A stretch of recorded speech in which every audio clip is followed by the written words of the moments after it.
SCP-001 The Stillborn City Part 1. Much has been said and discussed over the years about what to do if you find yourself in a survival situation. Things like finding a water and food source, and setting up shelter, or how to find help. These things are all well and good, even if most people never have to utilize this knowledge in any form, but I can't really imagine how much a Foundation field agent would have to know to survive during their jobs. New, hellish dimensions seem to crop up every day, and of course, unfortunate agents are tossed headfirst into them with the slimmest chances of survival. This SCP-001 proposal looks at one such agent that finds herself in a particularly nightmarish situation of the Sarkic variety, and her efforts to try to get back out of it. Let's take a look. SCP-001 is presently hypothesized to be either an alternate iteration of Earth, or an amalgamation of many such iterations, or an extra-dimensional manifestation that includes some superficial similarities to Earth. It was only discovered when data was recovered from an ocular implant that was formerly attached to the right eye socket of Agent Margot Kennedy. The current status of Agent Kennedy remains unknown. She is a member of MTF Psi-13, Witch Hunters, a highly classified joint Foundation Global Occult Coalition task force created as part of Project Citra Akra. Citra Akra is from SCP-2480, an unfinished ritual, in which a group of Neo-Sarkics opened a portal in a town in Massachusetts, allowing invisible Sarkic entities to pour through. Citra Akra was the project set up to combat these entities and keep them out of our reality, although it seemed like other such portals were likely opening up elsewhere. MTF Psi-13 is designed for the infiltration of Neo-Sarkic organizations and the termination of high-threat members. That leads us to Operation Black Citadel, focused on person of interest Vivian Durant Croy. Croy was born to an unidentified mother and Cyril Durant, patriarch of House Durant, a family whose history and bloodline is intertwined with Sarkicism. In 1996, she married a Hungarian national, the CEO of Abraxas Arms and suspected Neo-Sarkite. She is now the president and CEO of the Durant Bodfell Financial Group, and a rising figure in Neo-Sarkicism. Agents involved in Citra Akra have uncovered that she is slated to become the acting Karcist, or spiritual leader, of the Order of the Crimson Star, a Neo-Sarkic chapter primarily active in the Middle Atlantic region of the US. The objective of Operation Black Citadel, then, is to infiltrate the Order of the Crimson Star and terminate Croy, with 3 agents involved: Margot Kennedy, Daniel Kane, and Patrick Taylor. They managed to successfully infiltrate the Order and were invited to a special ceremony on January 12, 2014, at Croy Manor, in which Croy would experience her metaphorical and possibly literal metamorphosis into a Karcist. Once cleared to do so, the agents will terminate Croy, with operatives from a second MTF on standby in case of escalation. Croy Manor is believed to be the group's primary headquarters, a mansion located in a secluded and heavily forested section of New York State. The 3 agents all have various cybernetic augmentations, including an ocular implant that allows for live streaming video footage back to command, a cranial augmentation that allows for audio recording, and subdermal biotelemetric monitors for the tracking of vital signs. The 3 arrive at Croy Manor disguised as members, wearing upper-class attire and masquerade masks. They're asked through the intercom at the front gate what hour it is, to which they reply that it is the 11th hour, and soon the Crimson Star will rise. They're let into the manor grounds, lit by decorative red glass lanterns hung from trees. A doorman dressed like a Victorian-era valet with a black hood opens the front door of the manor for them, and they enter to see an interior composed of polished black stone and red glass lanterns, similar to those hanging from the trees, with chamber music audible throughout. Paintings, tapestries, and statues decorate the atrium, including a 5-meter-tall marble sculpture in the center depicting an entity with a lion head and a worm-like body, believed to be a representation of Yaldabaoth, a malevolent creator deity that isn't worshipped by most Sarkic cults. There are around a couple hundred individuals in the atrium, all wearing masks, with most of them appearing to be mid-coitus while others lounge, converse, and observe. What light is present is starkly red, causing most individuals to appear as silhouettes against a red background. The 3 agents take a corner table, seeing servants wander the room offering wine and hors d'oeuvres. Agent Kennedy quips that if the other 2 agents want to join in, she won't judge, but she's keeping her pants on. Agent Taylor chuckles, but Kane just scans the room and tells them to keep their game faces on, and to holler if they see the person of interest. Some time passes, and the orgy continues, although certain groups of participants are performing more and more extreme actions against each other. One woman slowly flays the skin off of a man's back as several individuals watch and offer advice, while other men are being held down and kicked by a group. Surrounding the outside of the atrium are abnormally tall, stationary individuals wearing hooded robes, appearing to serve as security as they silently maintain watch over the manor's interior. While circling the atrium, Agent Taylor accidentally brushes against a statue, causing it to fall, and be caught by one of these individuals with a grotesque, misshapen hand ending in claws like gnarled bones.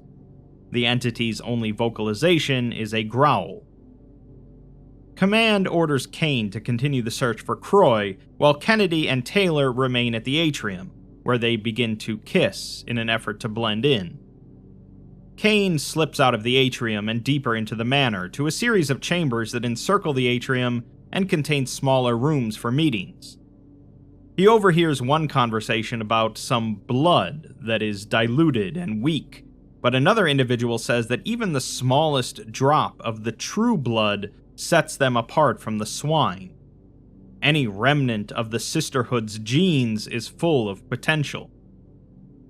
He also overhears a heated discussion between 2 men discussing Ayun's paradise.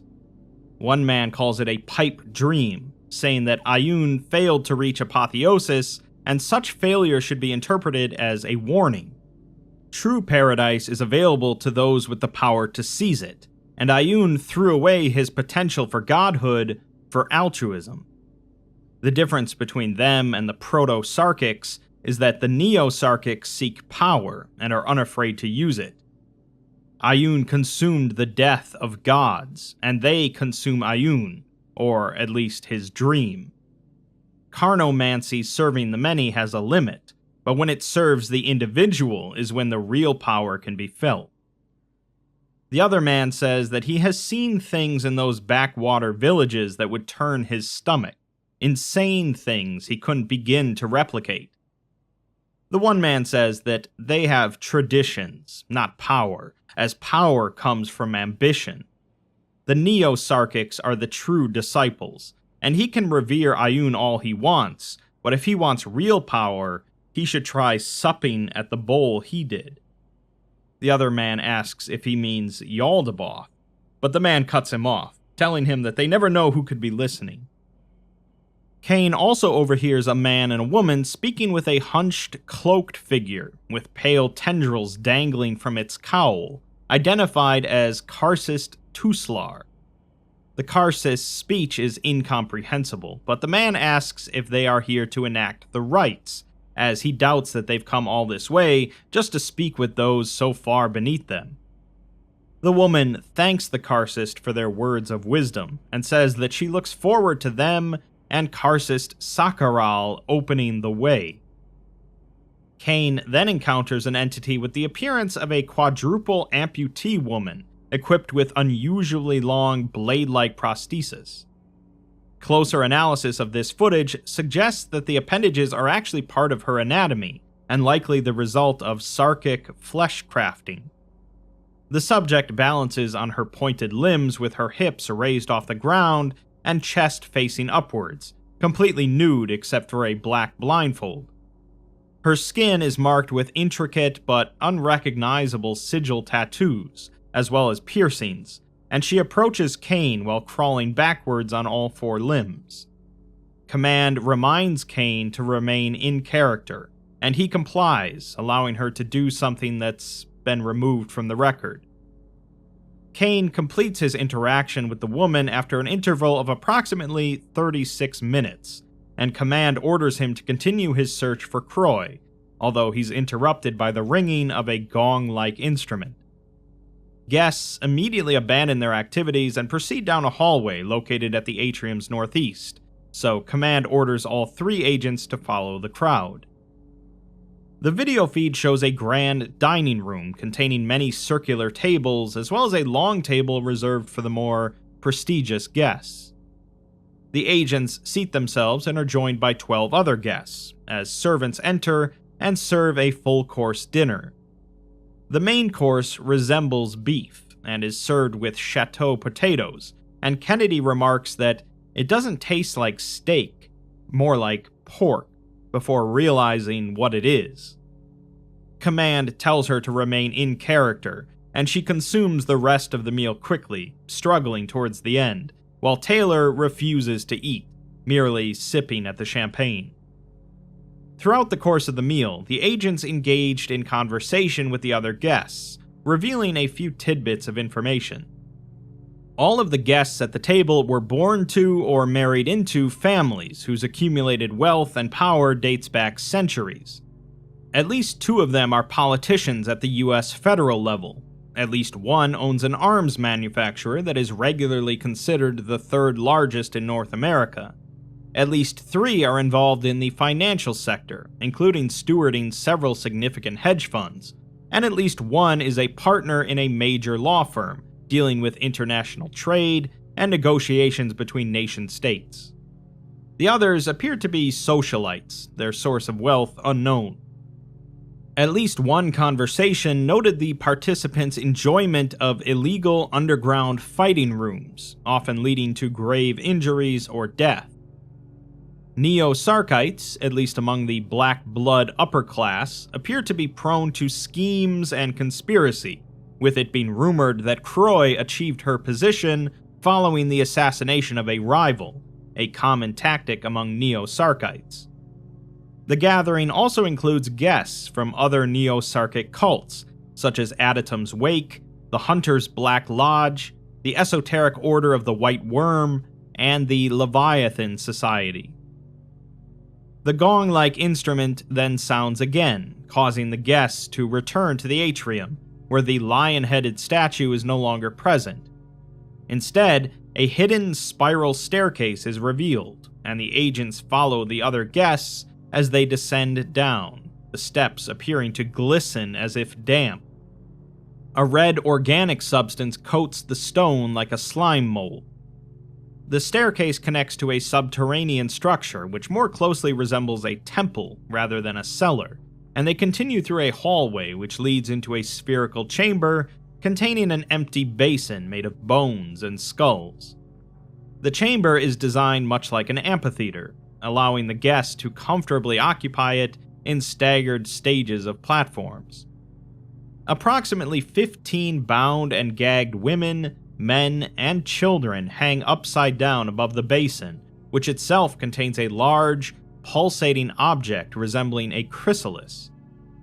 Karcist Tuslar then ascends a raised edifice overlooking the basin, and begins to chant unintelligibly as hooded servants enter the basin armed with ornate scythes, using them to tear the gags from their captives, often mutilating their faces in the process. The captives begin to scream and plead with their captors, none of whom respond, and the servants use their scythes to saw through the captives. Based on video analysis, several of the victims were identified as known missing persons, but the majority remain unidentified. The chrysalis is bathed in blood and organs as the sacrifice reaches completion, The cultists then begin to vocalize without speaking any discernible words, creating a melody similar to those produced by throat singing, and the chrysalis suddenly ruptures, appearing to be torn apart from the inside.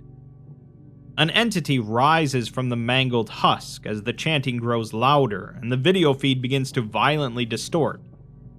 Tuslar raises a sacrificial bowl filled with burning oil, and an unidentified speaker announces that the soul has become flesh, and for Karcist Sakharal to arise.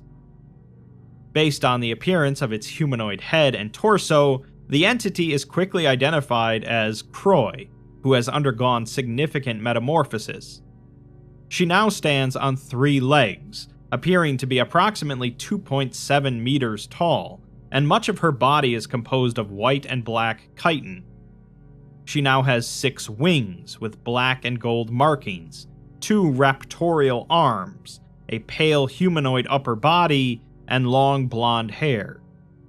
Command orders the agents to terminate the persons of interest, and all 3 draw out their weapons. 3 bursts from their sidearms strike Tuslar in the back, spraying blood across Croy's face and torso. As Tuslar falls to the ground, the bowl is upturned, splashing several nearby hostiles in burning oil, along with Croy's hair.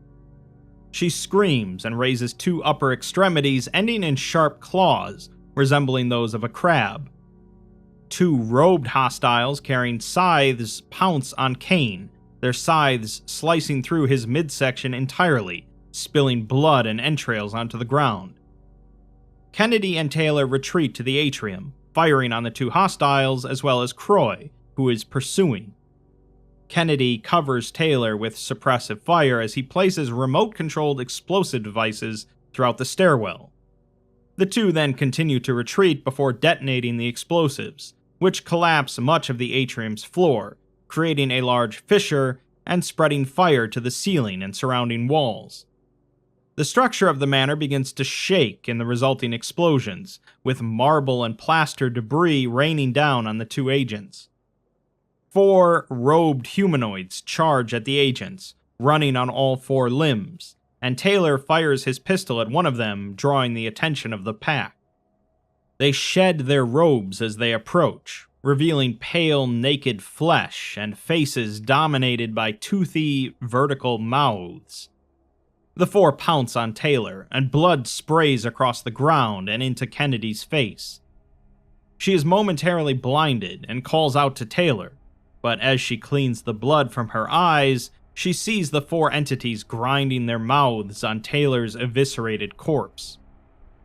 She empties her magazine into the 4, killing 2 and wounding the others as they run screeching into the burning hall across the atrium floor. MTF Psi-9 is then ordered to storm Croy Manor to neutralize the hostiles and secure the scene.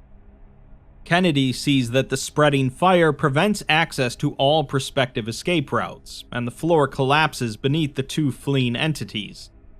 The remains of Taylor and the deceased entities fall into the widening chasm, as purple smoke and flames rise from the opening. Croy is observed rising from the rubble of the staircase where Taylor set the explosives, climbing vertically up the walls.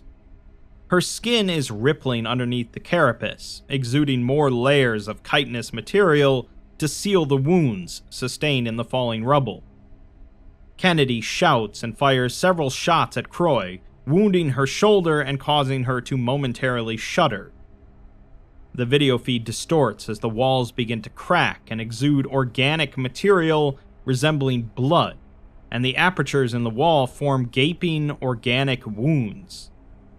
Kennedy continues firing, and a bullet strikes Croy in the forehead, rocking her head back as blood flows over her from the sphincters opening up in the walls of the collapsing atrium. Kennedy swears at Croy as black tendrils erupt from the lower level, coiling themselves around parts of the manor's architecture and tearing it to completely obliterate the building. Kennedy falls as the floor crumbles beneath her feet, and the video feed goes black. The tendrils disappeared before the arrival of MTF Psi-9, along with Croy Manor itself, leaving only a crater behind and no remains. Given the state of the site and the apparent destruction, all agents were declared deceased shortly after Foundation forces appeared on the scene. Approximately 8 hours after her disappearance, however, the Foundation began to receive the GPS coordinates of Agent Kennedy, although radio contact could not be re-established.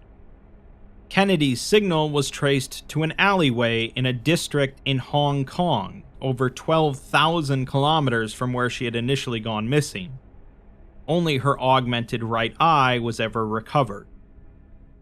We're given a notice from the Records and Information Security Administration telling us that the video and audio data transcribed in the rest of this file constitutes a Class A ontological perspective shift. Individuals who review the materials will experience the events from a perspective other than their own, although the process by which the transcript derived from the augmentation was manipulated is poorly understood.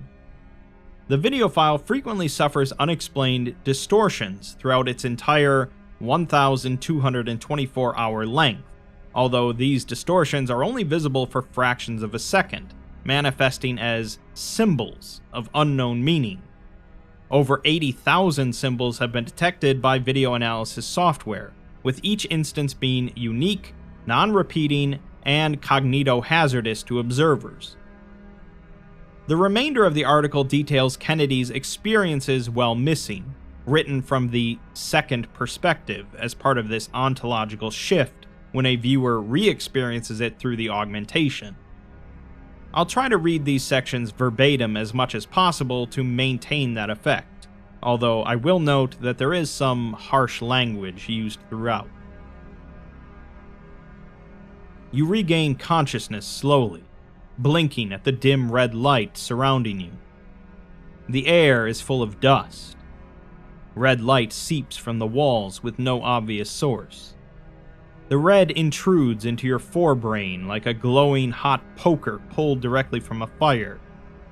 The augmentation in your eye scales down into low light mode, bringing your surroundings into starker relief. The walls are rough granite, maybe. The ceiling, which is low and also rough-hewn stone, is barely illuminated by the red light pouring from alcoves along the passageway you find yourself in. You cough. It's hard to breathe in here. The air is stale and chalky. The temperature is cool. You're almost certainly underground. You sit up, pushing yourself up by your elbows. The tunnel trails off into the distance until it curves out of sight. There is no one near you. No Karcist mutated into a spider-like centaur creature. No fellow agents. Nor their remains. You have no idea how long you've been unconscious. "Command?" you ask out loud, causing a frantic coughing fit. "Command, do you read me?" Silence is your only response. You prop yourself up against the wall, try to understand what has happened. The last thing you remember... God damn it. Kane ripped apart by those Sarkic monstrosities. Taylor taken out the same way. Fuck, his blood is still all over you. Mixed with the grit of stone dust in the air. Kane was a pain in the ass, but Taylor was alright. He had a good sense of humor. Now he's spread out like a stain on that marble floor.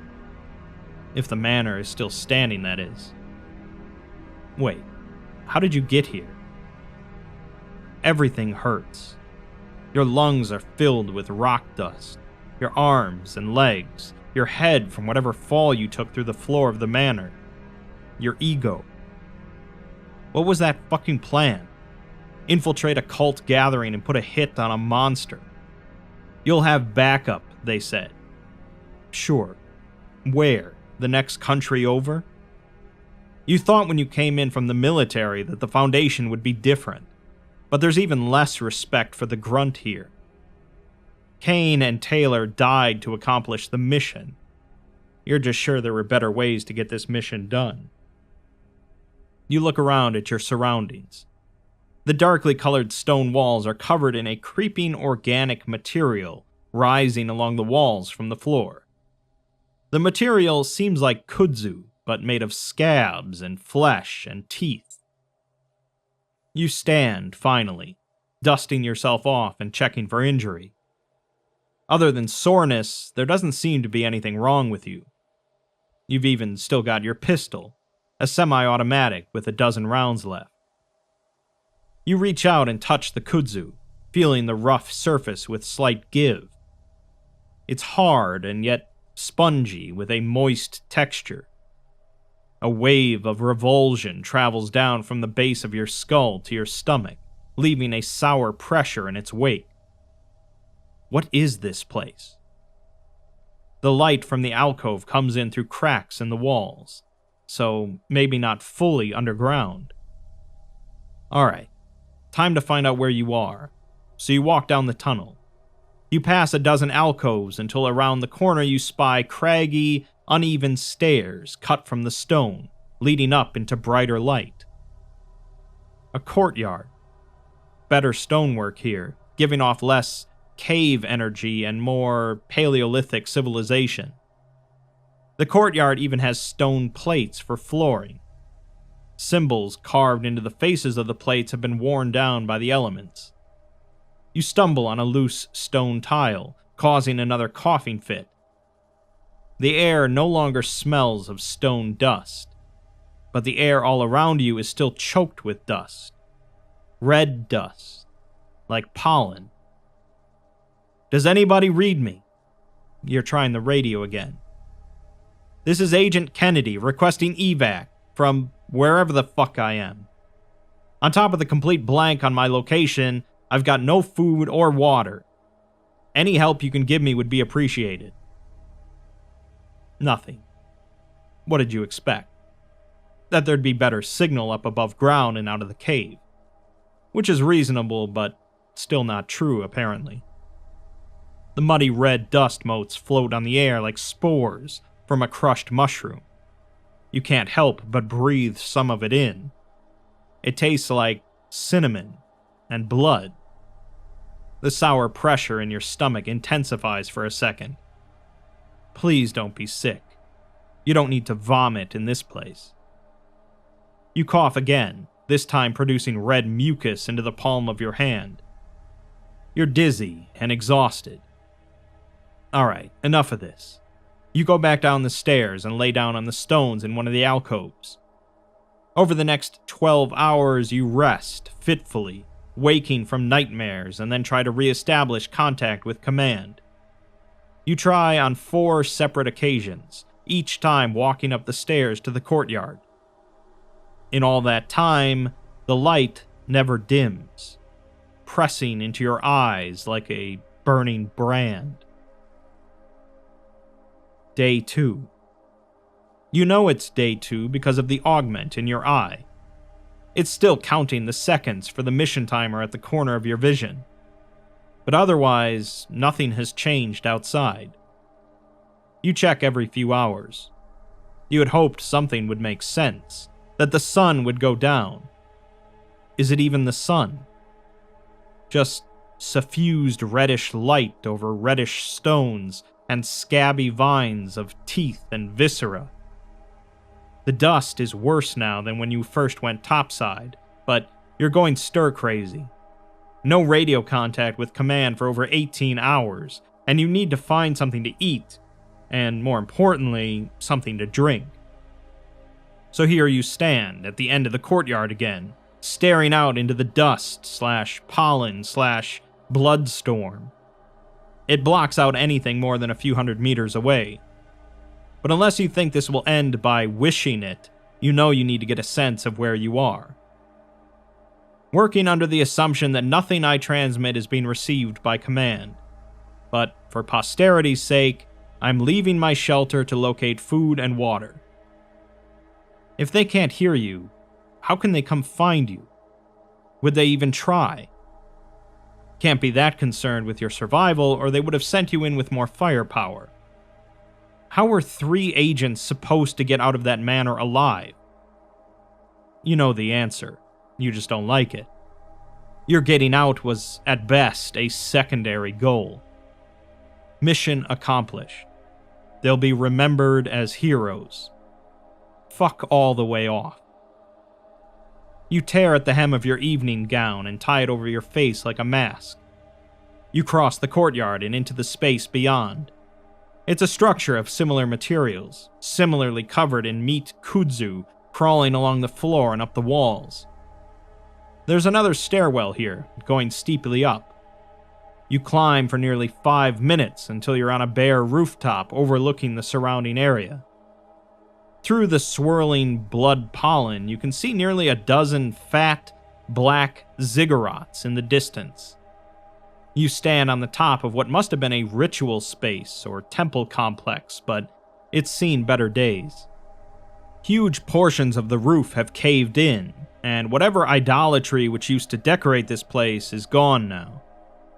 You hold your high heels in one hand and your gun in the other. You take off the heels after only a few steps up the stairwell. As ridiculous as the dress is, the shoes are worse. Now that there's no cultist elite to impress and mingle with, you don't need them.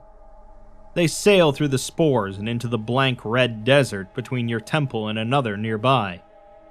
It's slightly easier to see long distances now that you're higher up, but the motes in the air are distracting. Not least because they coat the inside of your mouth and nose, even with the mask. Off in the distance, between the ziggurats, you can see long, black, organic-looking tendrils reaching for the sky. Sinewy fingers of thorny material shooting straight up and swaying in the wind. It's impossible to say what diameter they are, but their height is nauseating. Something that thin, reaching straight up and moving in the wind like reeds. It makes the back of your skull hurt. You decide to stop looking at them. The ziggurats shimmer in a heat haze that you don't feel. They refuse to solidify in your vision, like they're only partially rooted to the sand, and half of the buildings are built into another world entirely. The shifting spores make looking at anything in the distance hard, but this isn't that. This is your brain refusing to accept the ziggurats as being in the same space you are standing in. Looking at them directly is like staring down from an incredible height. The vision swims in front of you, their black stones vibrating just slightly out of sync with everything else. Much nearer, a building draws your attention. It is a windowless tower, nearly 4 stories in height and topped with a dome. It leans heavily in your direction, which is what made you notice it.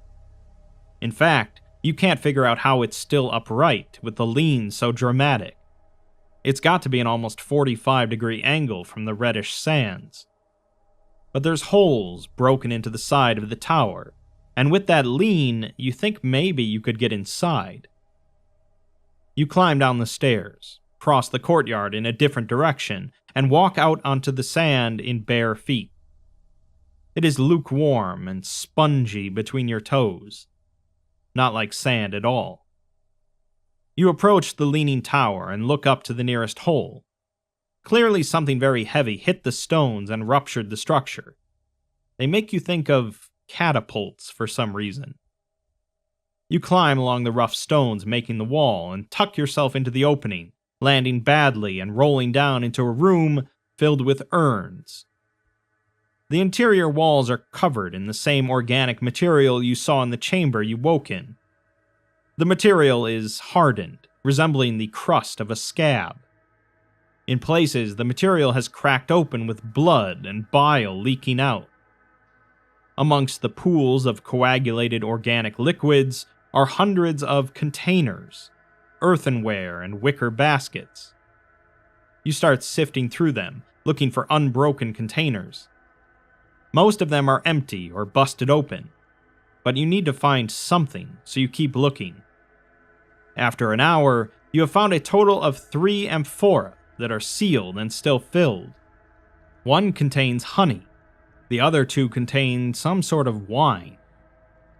As you crack open one of the wine containers, knowing full well you should be looking for water, you hear a deep voice coming from somewhere inside the room. It speaks no language you have ever heard before. Hello? Say again? The voice responds, but you still can't make out the words. The voice sounds like granite wrapped in velvet grinding together. It makes your head hurt. Listening to it is like trying to focus on those ziggurats. It's here and it isn't here. You're shaken. Here is a threat. Here is danger.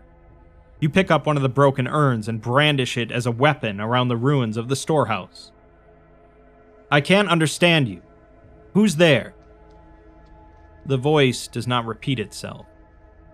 Not for the first time, you wonder if this is some last gasp of a dying brain. If you're actually lying under tons of collapsed concrete and remnants of the manor as it fell on top of you. Is your brain bleeding as you mumble to yourself in a tumble-down ruin? Pragmatism wins you over in the end, thinking on the off chance you're not dead that you'd better act as if this place matters.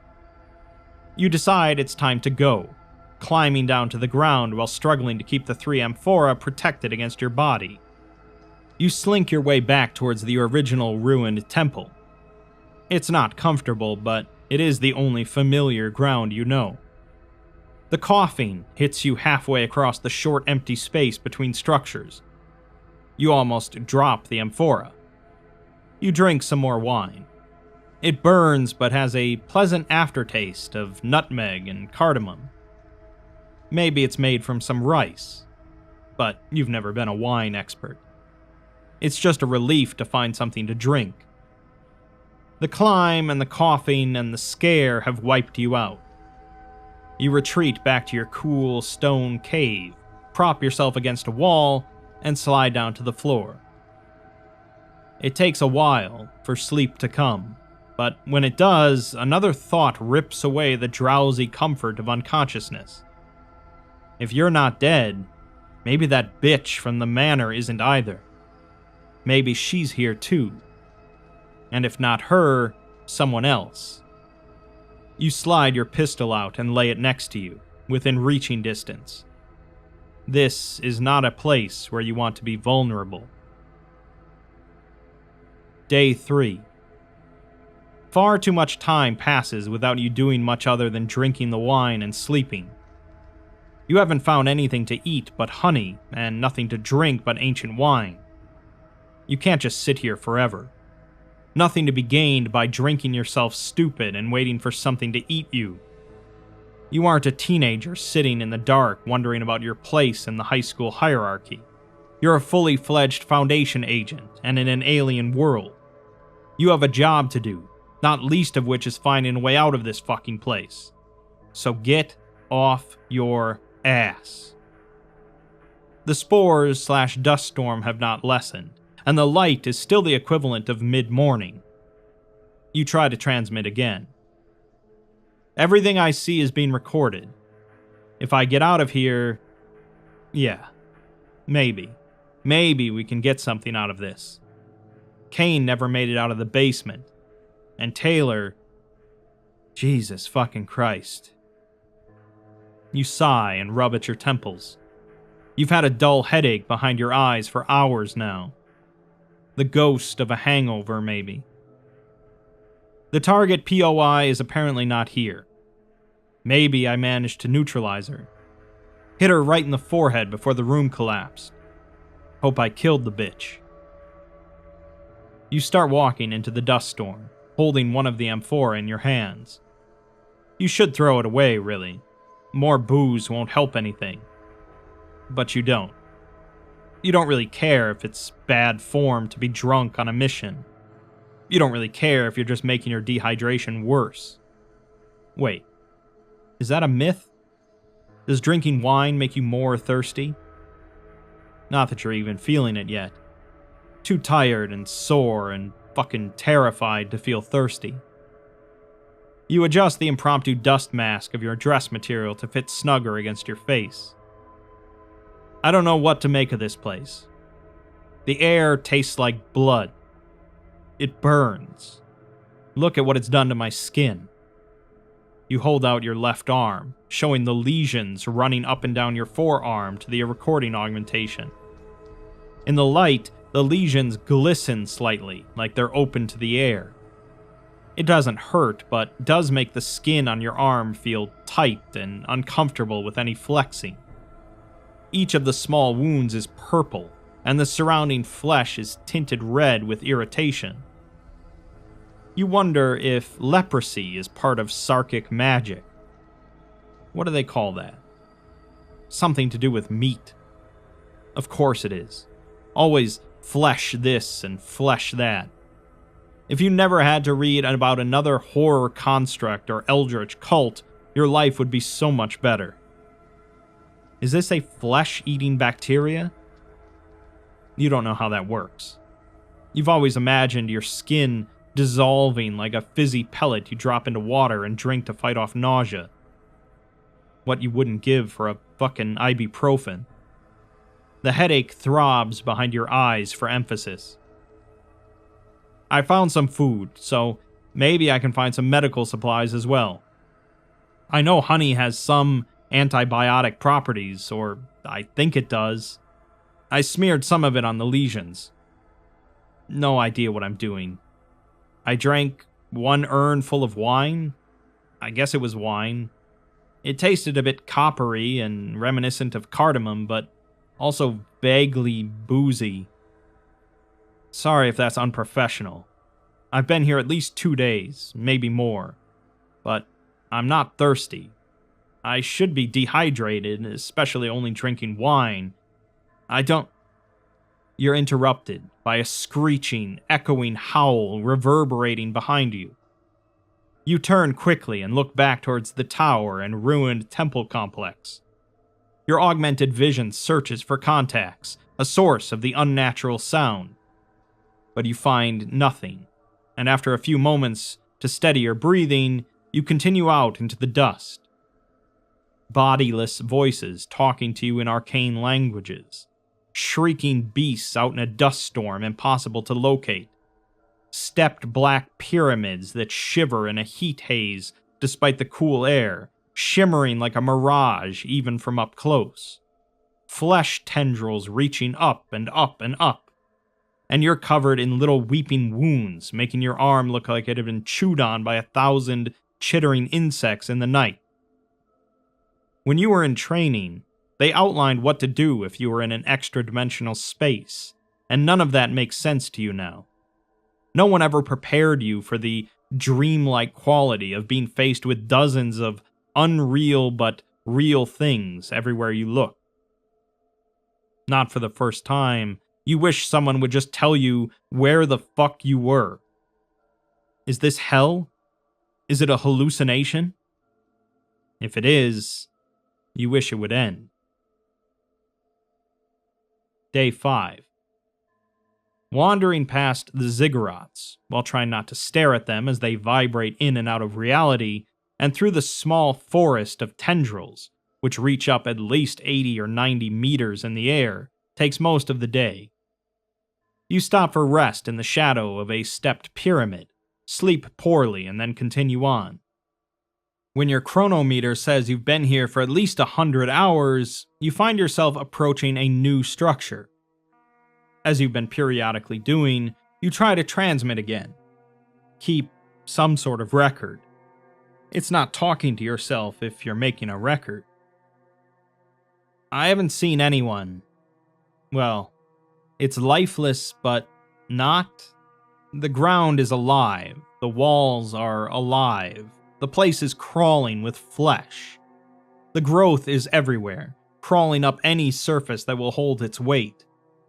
And there's these spores in the air, so it's not as if this place is barren of life.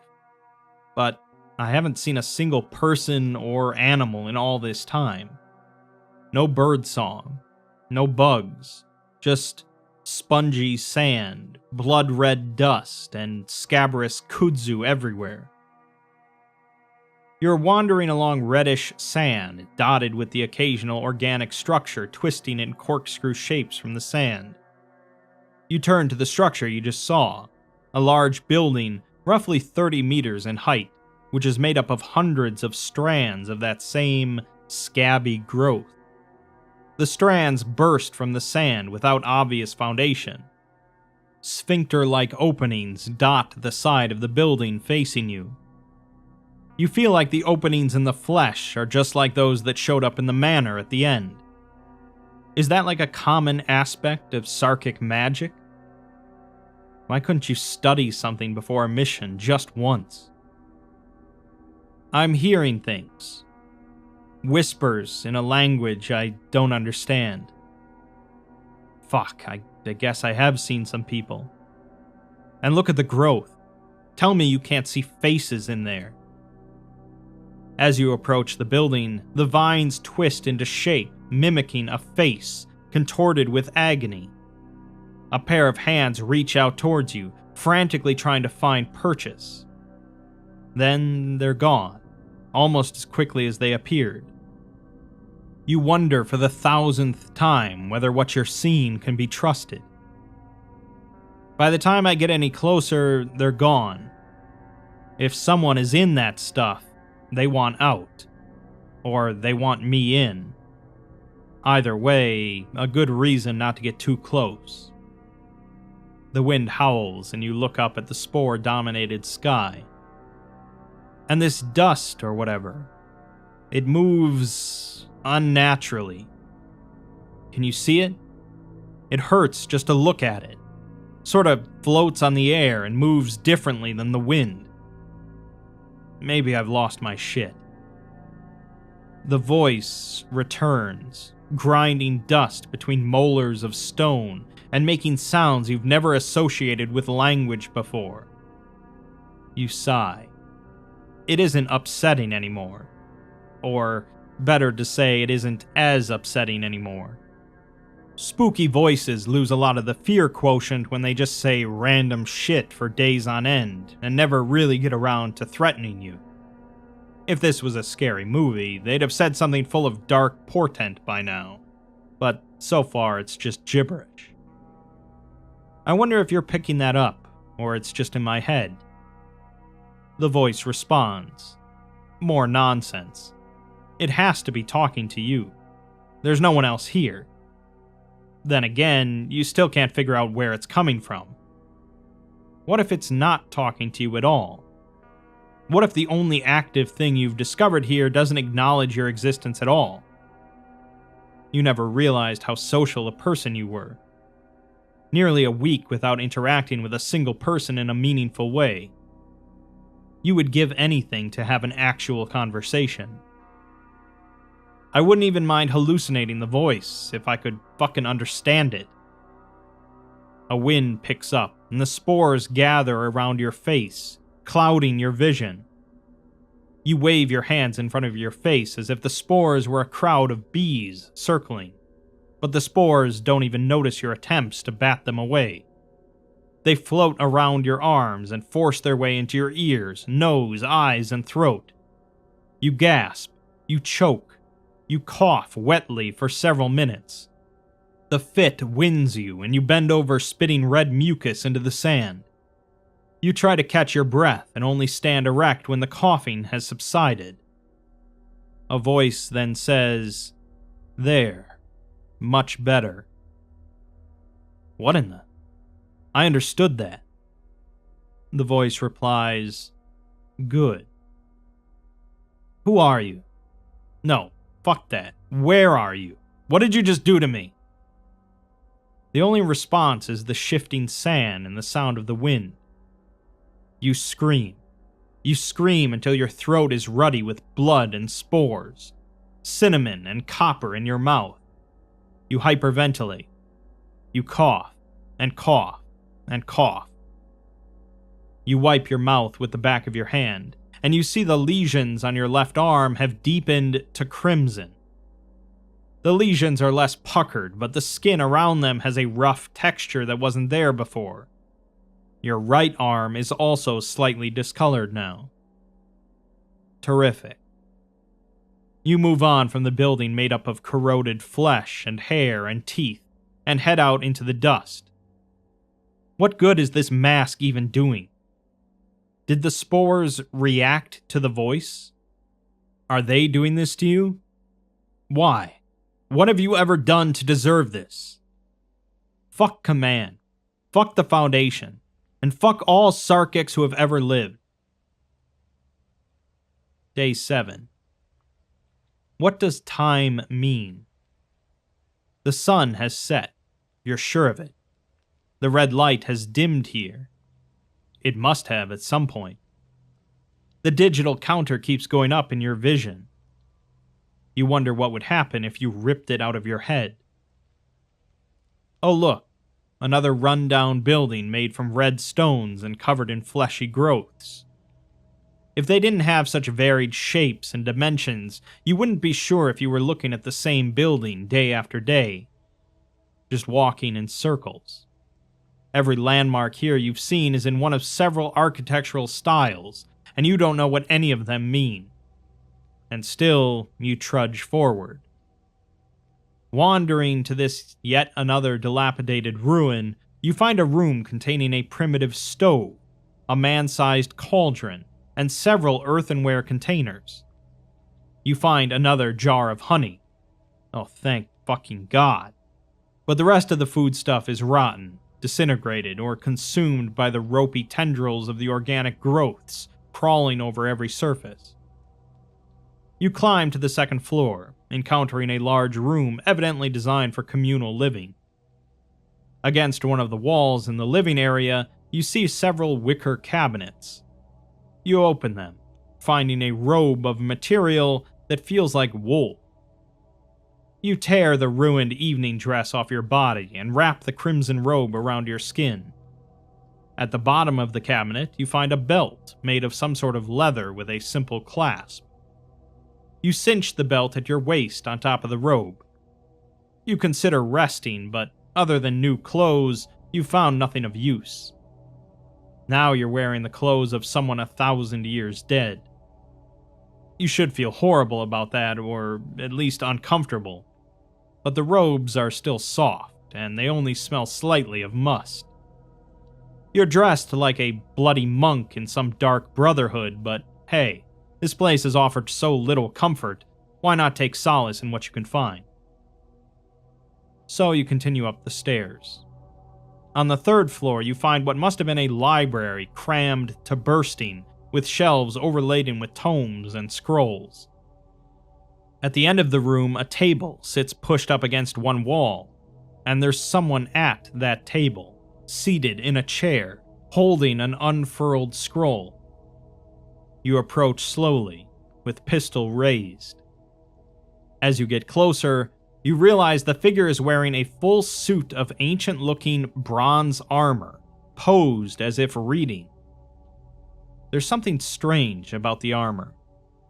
You aren't an expert, but every image you've seen of someone wearing bronze armor was limited to chest pieces and some guards on the forearms and legs. This is like a suit of plate. But was that even a thing during the Bronze Age? The visor is up, and you look into the cavernous space of the armor. The suit is sitting in the pose of a contemplative scholar, but there's no one home. The face mask is damaged, the metal flanging outwards like whatever ripped up the metal came from within the suit.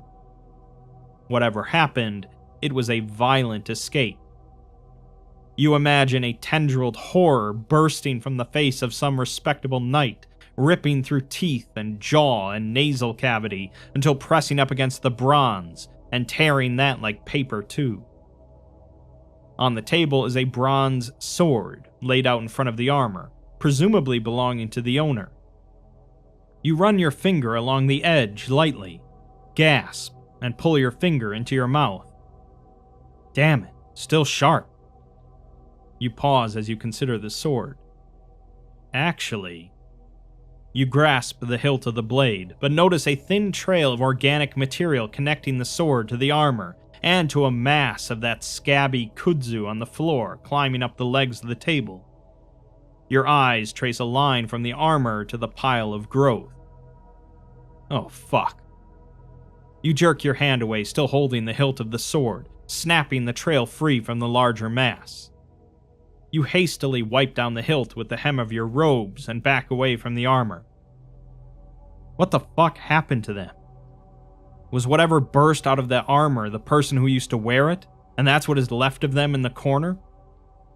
You look around at the walls of the building, at the hundreds of meters of ropey flesh tendrils that climb up every surface like the roots of a tree bursting up and over a retaining wall in a garden. Are these all people? Or worse? Were they all grown from this one man and he just endlessly replicated his ligaments, teeth, blood, bile, and fleshy bits as they grew out of him? Maybe all these tendrils are the people who used to live here. Maybe they got what was coming to them. Maybe they shouldn't have been Sarkic flesh-crafting maniacs. You feel hot and flushed staring at them all. You need to get out of here. You rush down the stairs until you're free of the suddenly claustrophobic building. Your breathing is elevated. Your hands are sweaty. That was too much. If this was a hallucination, would there be so much you couldn't understand? There's no dream logic here, just stories from the long dead that you can't read. You slide the sword into the belt at your waist and walk out into the spores. Better to be out here than in there. Day 8. Is there any building still standing here? You crouch next to yet another ruined building, this one long and open like a small warehouse.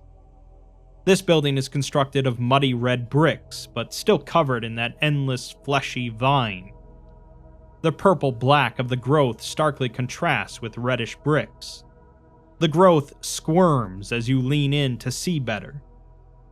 Through a window, a group of humanoid figures are gathered in a circle with their arms held high, surrounding a symbol that has been carved into the floor.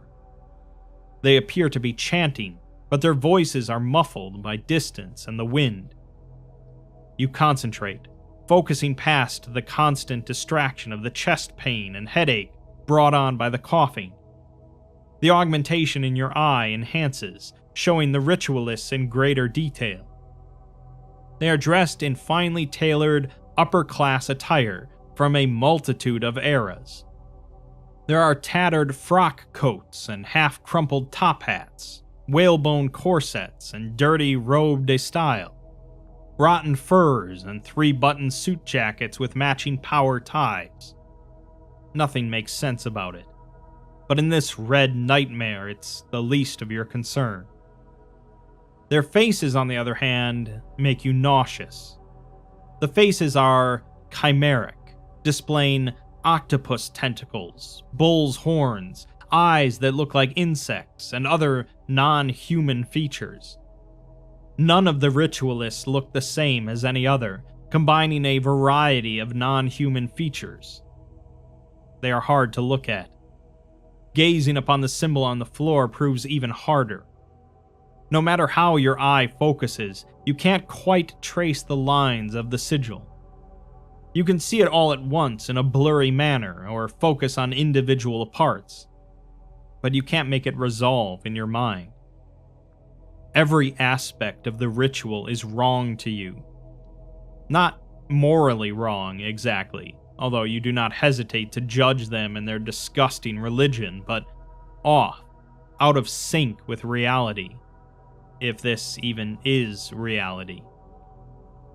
Their ritual continues for an hour, culminating in a fissure appearing in the earth in front of them. A bulbous cocoon of flesh emerges from the ground, around which the worshippers circle and touch their hands to its pulsating surface.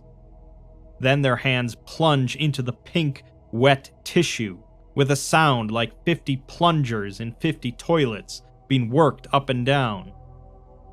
A large, vaguely human entity is pulled from the crevice and cocooned by the people. The new arrival is curled up in a fetal position on the floor and covered in blood and other fluids. The almost pitiable creature reminds you of a newborn baby, but muscular and covered in scales. The entity trembles for several minutes, and then begins to rise to its full height at nearly 3 meters tall. You duck down as their gaze passes your direction. Oh fuck, oh fuck. You inch yourself up so your eyes barely clear the base of the window. The ritualists raise their arms in unison and call out a single nonsense word. A flash of light erupts from the center of their ring, and they disappear as starbursts leave you semi-blind. The augmentation starts acting strange, showing you several layered images of the room. You feel dizzy and smell burning rubber on the air, then fall and start seizing. You are completely aware for every second of the vibration, starting at the base of your skull and working down your spine, out along your limbs. It hurts more than you've ever felt. Worse than when you were shot that time. Worse than breaking your leg in junior high. The smell of your vomit is impossible to ignore. You've never had a seizure before. As you lie on your back, you feel your grip on the situation slide out of your consciousness. The eddies of spore in the air circle around you. You find yourself sinking into the sand, through blood and bones and dead insects, until you're floating in a murky darkness. A piercing red light shines on you. You have the sense of being watched from a great distance. You hear the song of the blood, the song that all flesh makes, the melody of growth and adaptation. The verses knit together like sinew, healing around bone and reattaching to muscle, like individual cells of cancer searching for a home in your mother's breast, like the life of a million insects growing, fucking, eating, dying, and repeating over millions of years. Then, just as suddenly, you are lying on the ground where you fell, the aura fading and leaving behind a throbbing pain throughout your body. As the pain pulses through your muscles, you slowly regain your wits. You still see double of the room, and you switch off the augmentation, causing the vision in that eye to dull. What the fuck just happened? You drink the rest of the wine. It seems that Agent Kennedy is not having a great time of it, experiencing the highs and lows of Sarkic hell, or perhaps Sarkic heaven. We already know that she doesn't make it out of there intact, but there's still quite a bit of her journey left, and maybe she'll manage to accomplish something while in there. We'll find out the rest in Part 2. SCP-001, The Stillborn City, Part 2. They say that travel broadens the mind, and while that's generally true, I don't think they were referring to Sarkic hellscapes when they said it.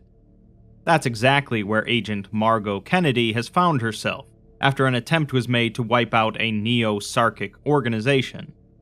She had no love for the Sarkics before this, and it doesn't appear that this place is going to change her mind anytime soon, with her flesh literally rotting away and her lungs filling with blood spores. We know that not all of Kennedy makes it back home, but there's still quite a bit of time left in her journey, so I suppose anything could happen. Let's continue. We pick up things where we left off, with Kennedy stuck in an alternate version of Earth, as we experience her time there through the ocular implant. Once again, there is harsh language throughout. Day 9. Oh, holy shit. Is that water? Maybe a lake? You walk across the reddish sands for hours to reach what you really hope isn't a mirage. It's not that warm here. In fact, it's fairly cool, but you've been walking for days without water. You should be dead. You need that water. You probably are dead. You pick up the pace. As you get closer, the cloud of spores clears just enough to see it clearly and... fuck, that's not water. The body of liquid spread out for hundreds of meters in front of you is yellow and viscous. It's a lake of snot, or stomach acid. Come on. Can I not even have one fucking thing go my way? Bubbles emerge from the shallows, the gas wafting in your direction. You press down on the cloth over your face and try to hold back the gag. You try to think back to the last time you vomited. It's not an activity that you relish, not that you imagine anyone enjoys it, but you have a particular anxiety about it. You watch what you eat. You never drink as much as others do. You stay hydrated and always wash your hands before eating anything. You aren't that worried about germs, but you are absolutely sure that if you never vomited again, then your life would be just about perfect. And here, in this horrible squelch of a world, you've had to be sick so many times. How many different ways can one place strain your thin grasp on reality? Everything here is disgusting. While you're trying not to vomit, you look along the shore and see movement. Low, flat bodies moving through the shallows with 6 legs, each at least 3 meters in length. They resemble crocodiles you've seen in zoos, but their skin is gray. Black manes of hair run the crest of their spines, and their heads are skeletal. And the eyes, Jesus Christ, the eyes. They look human. A voice chimes in, saying, "They were." You jump nearly out of your skin. The voice has been quiet for days. It has done this time and again without warning. You have a hard time judging when the voice will speak up, so you're never really ready for it. "Best not to approach, sister," it says. "I wasn't planning on it," you whisper. Sister? What the fuck is that about? You think maybe the voice, on top of being a spooky thing that is haunting you, is also way too familiar. But you can't pretend it hasn't helped you a dozen times by now. And the last thing you want to do is get eaten by Sarkic crocodiles to prove the voice wrong. You back up a few meters from the edge of the lake and start circling the shore, moving away from the creatures and heading towards yet another nearby ruin. The building is a single story, and within the first room you find dried herbs, a table with several mortar and pestles, and over in the corner another wicker cabinet. You open the doors as quietly as you can, and find roll upon roll of rough bandages. Oh, thank God. You slip out of your robes and begin wrapping your arms and legs with the bandages. The discoloration has spread out in patchy patterns across your whole body, and the lesions have spread up both arms. Your left arm is covered in scaly bits of dried skin. The entire length of the arm is red and black, with barely any of your original flesh tone visible. Wrapping the bandages over the lesions lets you breathe a bit easier, even though you have no way to clean the wounds or the material.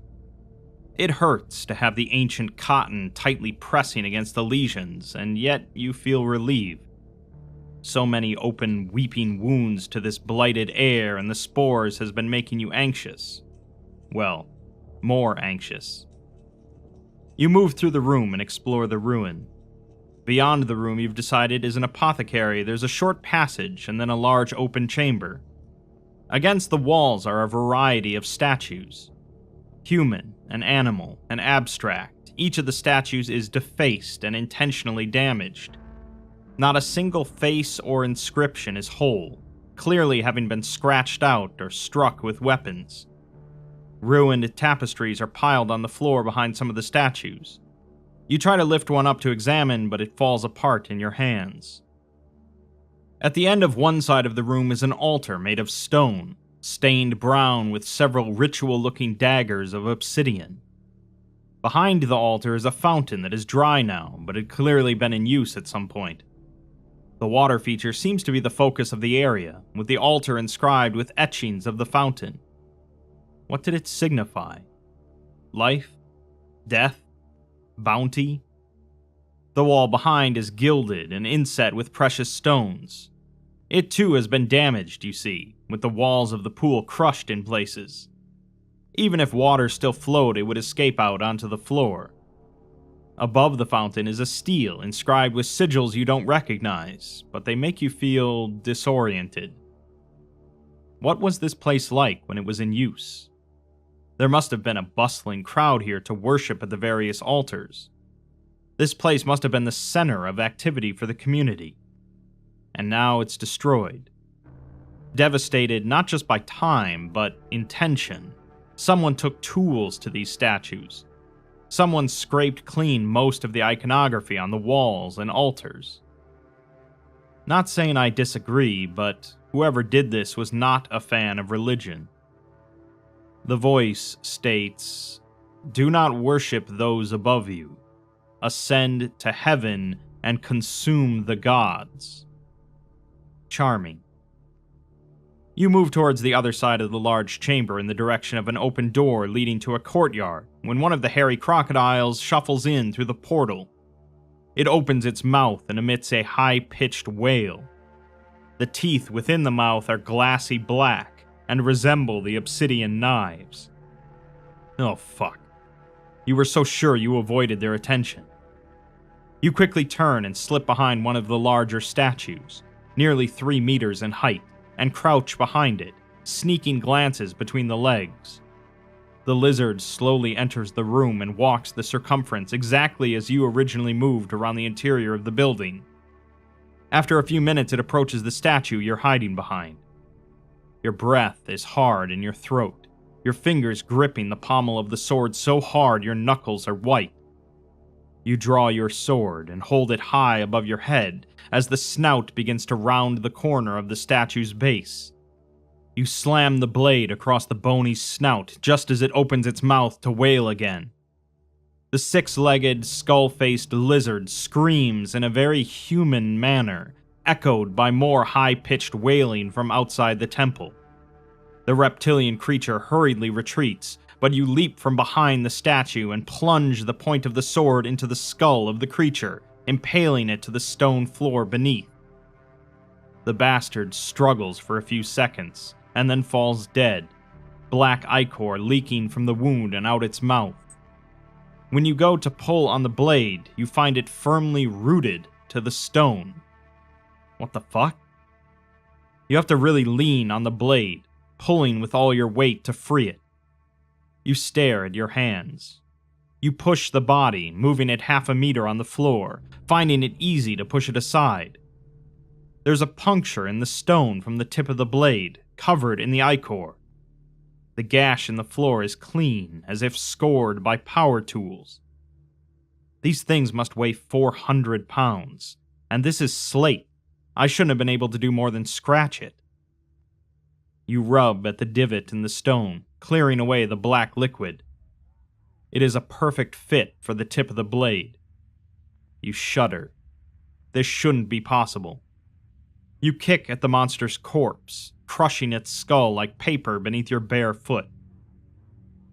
Every time you think you've got a handle on this nightmare, something new pops up. As you undergo what you can no longer ignore is some sort of transformation, you can't help but wonder what your colleagues will say. What are the chances they have some treatment for you back home? What are the chances they lock you up in a cell and prod you with scalpels to see how you tick? That train of thought is interrupted with more harsh keening from outside, followed by rushing, shuffling sounds of horrible crocodile monstrosity footsteps, and quickly you run through the back door and out into the dust storm. There has to be somewhere nearby you can fortify and get away from the things. Someplace quiet where you can think and take a breath without disgusting surprise. Day 11. Now, in another part of the temple complex you fought the crocodile in, you've made yourself a refuge. Blockading the entrances with statuary and ruined stonework from the walls has given you a sense of security. Moving the rubble was easy. Pieces of stone that must weigh hundreds of pounds, but other than the difficulty in leverage and holding chunks of stone being awkward, it proves quite easy. You've marveled at the increased strength and resilience of skin, despite the weeping lesions covering so much of your upper body now. You wonder if there is a word, for what is happening to you, but you decide not to try and focus on another tangential thought with no answers at hand. The voice has not been forthcoming. You are sure it is not a figment of your imagination now. You are also sure it is a stingy bitch and you would like to throttle it. You've scavenged throughout the building, finding more urns of honey and wine. Nothing else is edible. And yet, after a few days have passed, there's nothing left again. Desperation settles in and inspires you to take one of the obsidian daggers to the meat kudzu. Maybe it's edible. It used to be people. You might not feel hungry, but you need to eat. That's how being human works. You eat or you die. What good is a world of flesh magic if there's nothing to eat here? What did those cultists eat? Why is it so fucking hard to find water here? Why aren't you thirsty? You bring the knife down on the kudzu and saw away at the flesh with the blade. The scabs break down like scabs always do, oozing and softening with the blood and pus. But under the scabs, there is little flesh, just bone and cartilage and human teeth. Actual human fucking teeth. How does this grow? What does it feed on? Is it like a plant sucking nutrients from the soil? But then this soil is mostly blood and dead sand. What fleshy bits you're able to pull off, you try to choke down. Within minutes, your temperature rises, you feel weak, and you're vomiting. You're vomiting. Again. The only thing this place is good for is vomiting. Fever builds, and you need to rest. Hours pass in a haze. You hear the wailing of the crocodiles outside, sounding so human that you wonder if you couldn't eat them. But their blood is literally black. No, you can't do that. You won't do that. This experiment has been utterly useless and only made you staggeringly ill. Through the shivers and draped in an old ratty blanket you found, you make a small fire in the brazier that you've dragged near your bedding. Scraps of paper and wicker baskets taken from the temple interior burn decently, but don't last very long. It isn't very cold, but the fire makes you feel better. Your fever has gone down, but you feel ridiculously weak. The cough has reduced noticeably lately. Maybe you're adapting. You decide to make a new record for anyone who might be listening. Pretty sure no one is receiving this, but for posterity, I am relatively healthy, apart from significant reaction to trying to eat the kudzu. There is almost no food here, but I don't even know why I even tried eating that shit. I'm not hungry. I haven't been hungry for weeks. Makes no sense. I haven't eaten anything but honey for days, and only a small amount. Once the wine ran out, I haven't found any other potable liquid to drink. It's like I don't need it anymore. Like something is sustaining me without... The wind blows harder outside, and the spores drift into the temple in an agitated manner, floating in a circular pattern through the heat of the small fire before flowing out again. And all this time I've been breathing this stuff in, which has to be what's causing this rash. God knows what else it might be doing to me. You stand up suddenly and approach the open window. The keening of the crocodilian entities can be heard in the distance, somewhere outside the building, hopefully on the far side.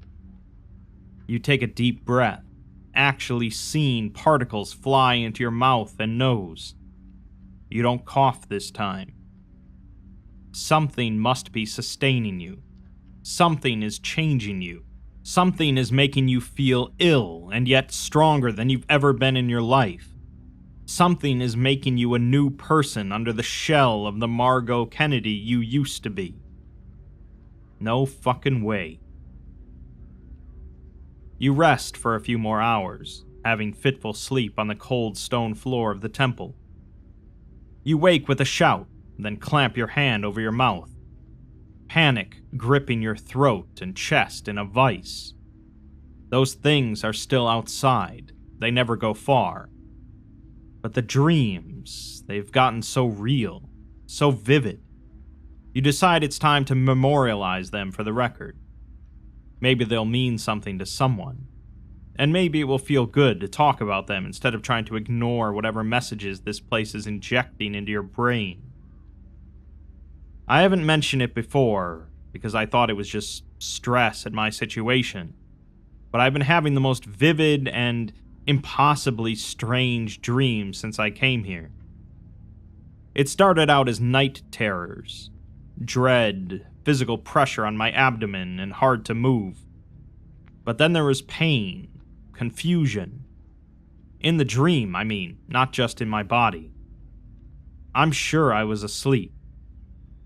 Aching sense of need, the way dreams communicate ideas without anyone telling you. I think it belongs to someone else, the dream, because I am a shepherd tending to my flock. I try to protect them. There are predators, but I can't save them all from these threats. I'm just not strong enough. I have to find a way. I gave them medicine. It made them stronger, but something is wrong. They're sick. So am I. Sick, but strong. So strong. I feed them my blood instead. I drink it too. We keep drinking this cure. We can't stop. We need it now. We're so hungry for it. We don't ever stop, not ever. It doesn't stave off the sickness, but it makes us stronger than we were. I can't save them all, but I can teach them to save themselves, to shape themselves into something even stronger. Fed on the blood from my chest, suckling them like babies. I don't think they're sheep. I think they're people. Of a sort. You're quiet for a few moments, thoughts racing through your mind that you don't want to say out loud. If you say these things out loud, does that make them less or more real? For the first time in your life, you wish you had a therapist here. Someone who could analyze the dreams. What you wouldn't do for a good, old-fashioned nightmare like teeth falling out of your mouth. You sigh. Command, you ever hear anything so nuts? You people have heard it all, I'm sure. What do the experts think? You're hit with a coughing fit again, the worst one in nearly a day. As you recover, you notice blood in the palm of your hand. And a tooth. Oh God. Oh God. You move a finger through your mouth, start to curse, and then feel something completely alien. Command, I seem to have lost a tooth. A perfectly healthy tooth. It isn't broken, it just fell out of my mouth. And there's a new one growing in, I think. Sharper. Like a shark's. You cover your eyes and crouch next to the smoldering fire, placing your head between your knees. Your breathing is shallow and rapid. You know it's coming. You hold it for a few seconds, and then the first sob escapes your lips. Then the deluge begins. If you had your wits about you, maybe you'd wonder at the timing of losing a tooth right when you think about those sort of dreams. But you don't have a firm grasp on any of this. You've just discovered a tooth from another organism in your mouth growing out of your gums. Can someone please come find me? I could really use some help. Maybe I could help, if you want, the voice interjects. You sob. Okay. Day 12. The voice states that this land is not some strange realm. It is Earth. We don't have hairy crocodiles on Earth, or creeping vines made out of scabs and human teeth. or dust that's alive and turns you into a freak. Or, I hope we don't. So what are these ruins? I've never seen a city like this, and everything is old. People don't carry around bronze swords anymore. The voice explains that they never carried weapons, as they were unnecessary. Tell me about this city. The dust storm, all of it. The voice remarks that it is not a short story. I have nowhere else to be. Day 13. You wake up in the ruined temple with a shout, like you've done so frequently lately. You look around your space, making sure the barricades are still up. You've healed nicely, but you haven't found the energy to start wandering again. You search the ceiling for any sign of the voice, even though you know you won't see them. You hear?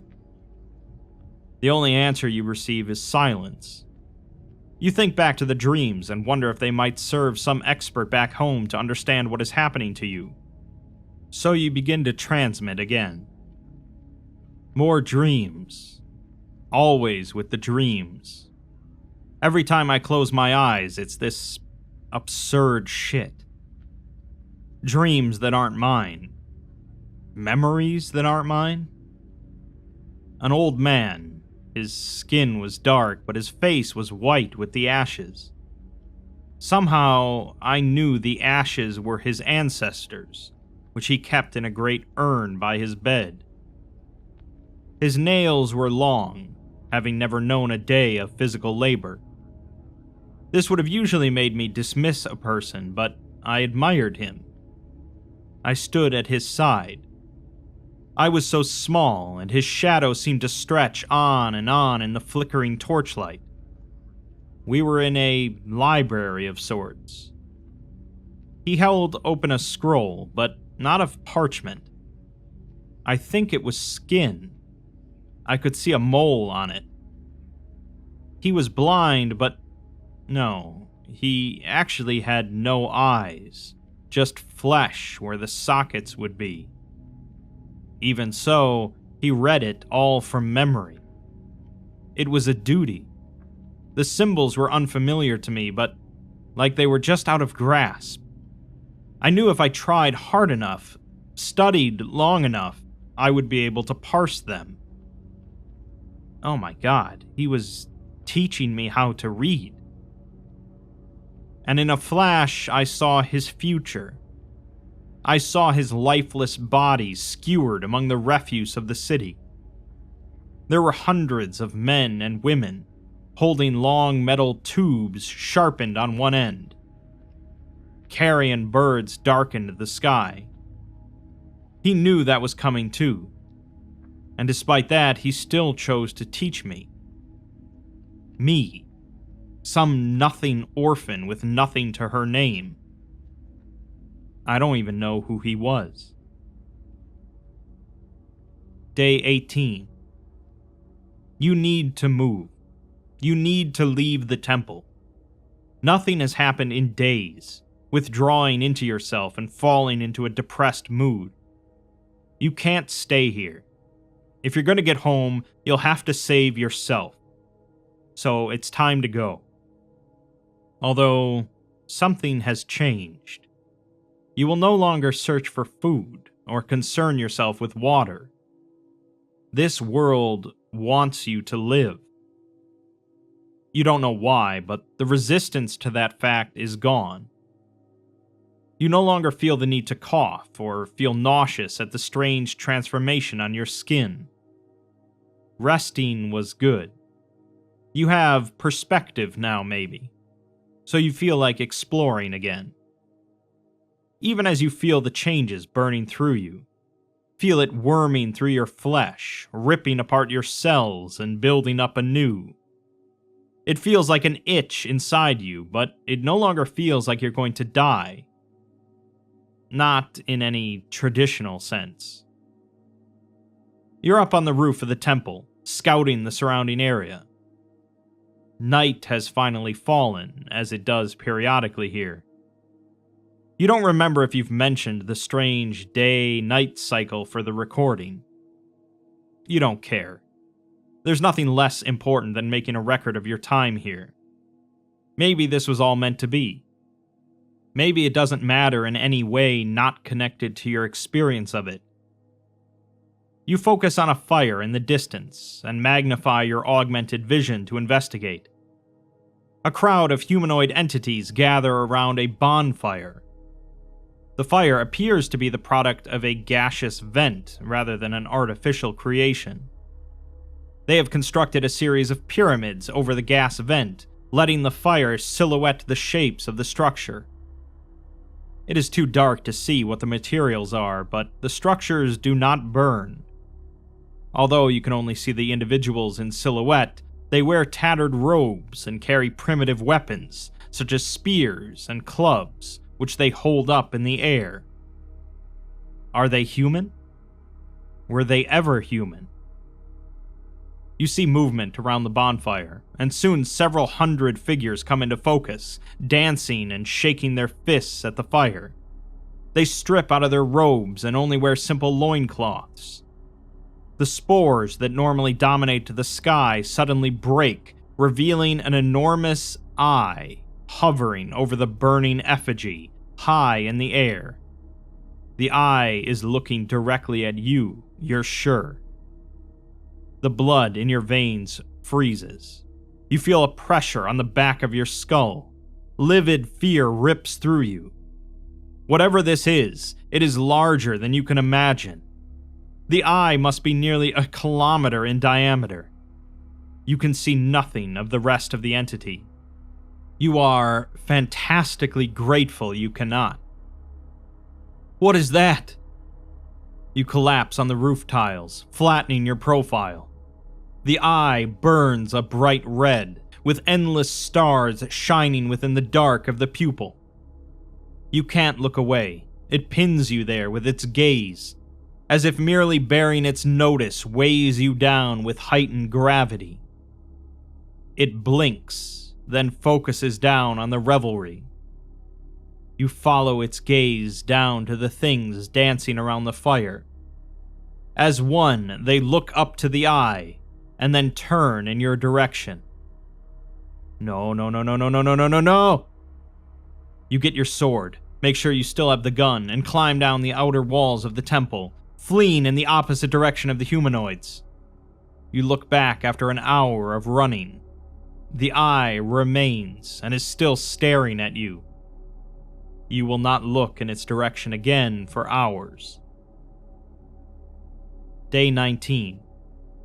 You keep moving for hours, steadily in the same direction.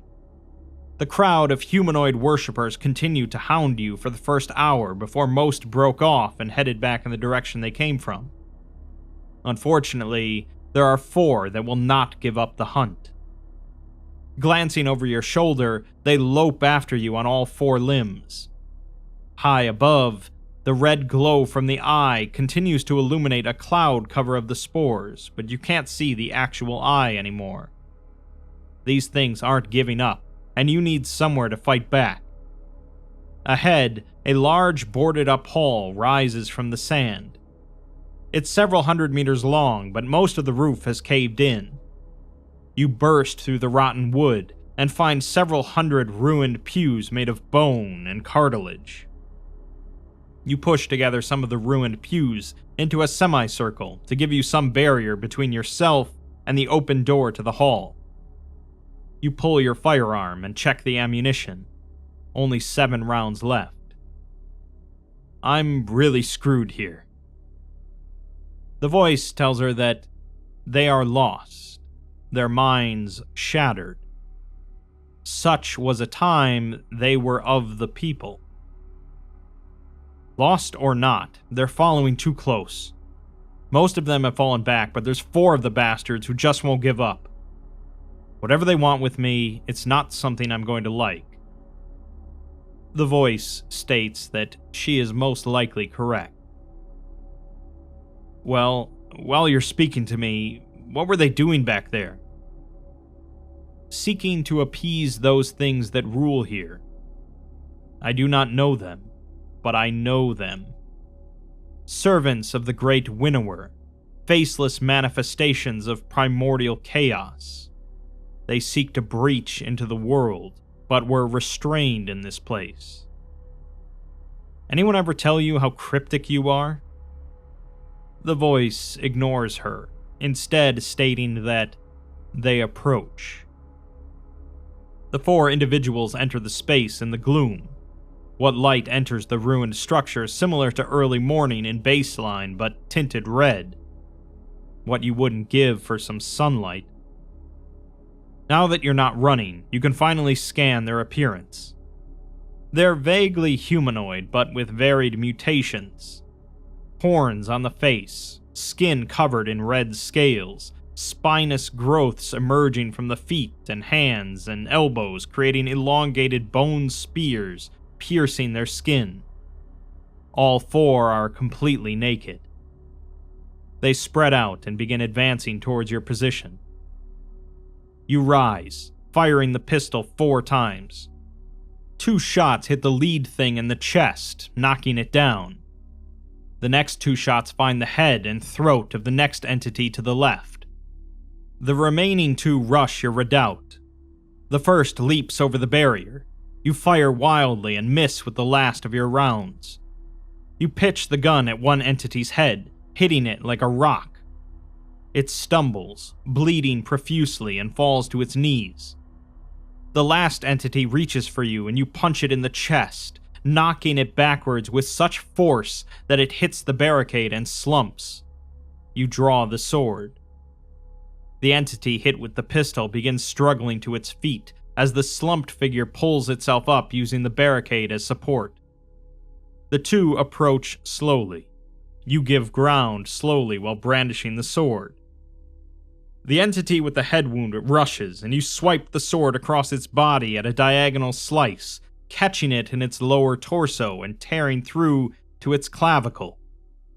Nearly sliced in 2, its entrails and copious blood splashing to the dusty ground, the entity falls and lies twitching. The last entity turns and looks at its companion, then to the 2 who have been hit by gunfire, then looks back toward you. The entity has lost most of its face to a mass of writhing tentacles which reach down into its upper torso, splashing blood and mucus as they thrash in its flesh. The sound of tearing skin and meat is constant, and like a sponge being torn apart. The creature screams from a mouth hidden somewhere beneath the tentacles. It warbles and sounds wet like the vocal cords are drowning in blood, and whatever else is ejected from the tentacles. If you want to do this, come on. Otherwise, fuck off. The entity looks down at its compatriot again and starts slowly backing away. When it gets to the barricade, it hops over and looks back at you, spitting mucus and blood from the tentacles in your direction. Then the entity turns and runs from the building, bipedal at first, but descending into a quadrupedal loping run after a few meters. It does not look back. You wipe the blade on your robe and sit on a nearby pew, still mostly upright. You hold up your left hand in the early morning light. The skin is livid with red welts and scabs, the latter seemingly joining up with tougher sections of skin like a lattice of interlocking scales. You look around at the empty hall. Hey pal, you there? Only silence in response. Come on. I'm sorry I killed them, but it's not like they gave me much choice. Anyway, they were fucking monsters. The voice opines that it found them beautiful. Denying the limitations of the human form is the highest goal of all who resist the gods, it explains. You are overwhelmed by a swirling of the spores. They swim in front of you and cloud your eyes. And then you are somewhere else. You are in the cosmos. You float in the void, overlooking the curve of the earth. From out in the dark, you hear a howling. like 10,000 voices keening all at once. You see tendrils of vivid scarlet burst from a noxious cloud hanging in the ether. The tendrils reach for the earth. They plunge through you. You are consumed, torn into countless molecules of blood and flesh. The tendrils grasp the earth and pull it towards a waiting mouth ringed with teeth 10 million kilometers tall. You can hear the song again, the song of the flesh. As the chorus rises, you see the tendrils lose their purchase on your world. The melody grows in volume until you can't think, and there is a bright flash. For a moment, you can see the silhouette of a man in robes holding up his hands. Then it's gone, and you are back in the empty meeting halls and surrounded by ruined pews. The voice continues. Never be satisfied with the body forced upon you by the strictures of the universe. Humanity need not be so limited. Day 21. Time has ceased to mean much. You move or rest and then move again. You can see how much time has passed in this place by looking at the mission timer and doing some math, but you really couldn't care less.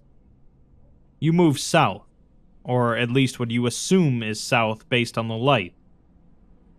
You eventually find yourself in a completely new environment. Black and gray, lacking the red coloration that encompasses so much of this place. An aroma tickles your nose, and you gag. You can't hold it. Your throat is on fire, and you bend over to vomit. The ground is soft and wet, like a mudflat. It smells like all the rotten garbage in New York laying out in the sun. As you stumble forward, you are increasingly ensnared by the rotting tissue, sinking deeper as you struggle to free yourself. The liquefying gray matter begins to bubble, and is followed by a guttural noise as the ground ruptures beneath your feet, revealing a darkened hollow formed by decay.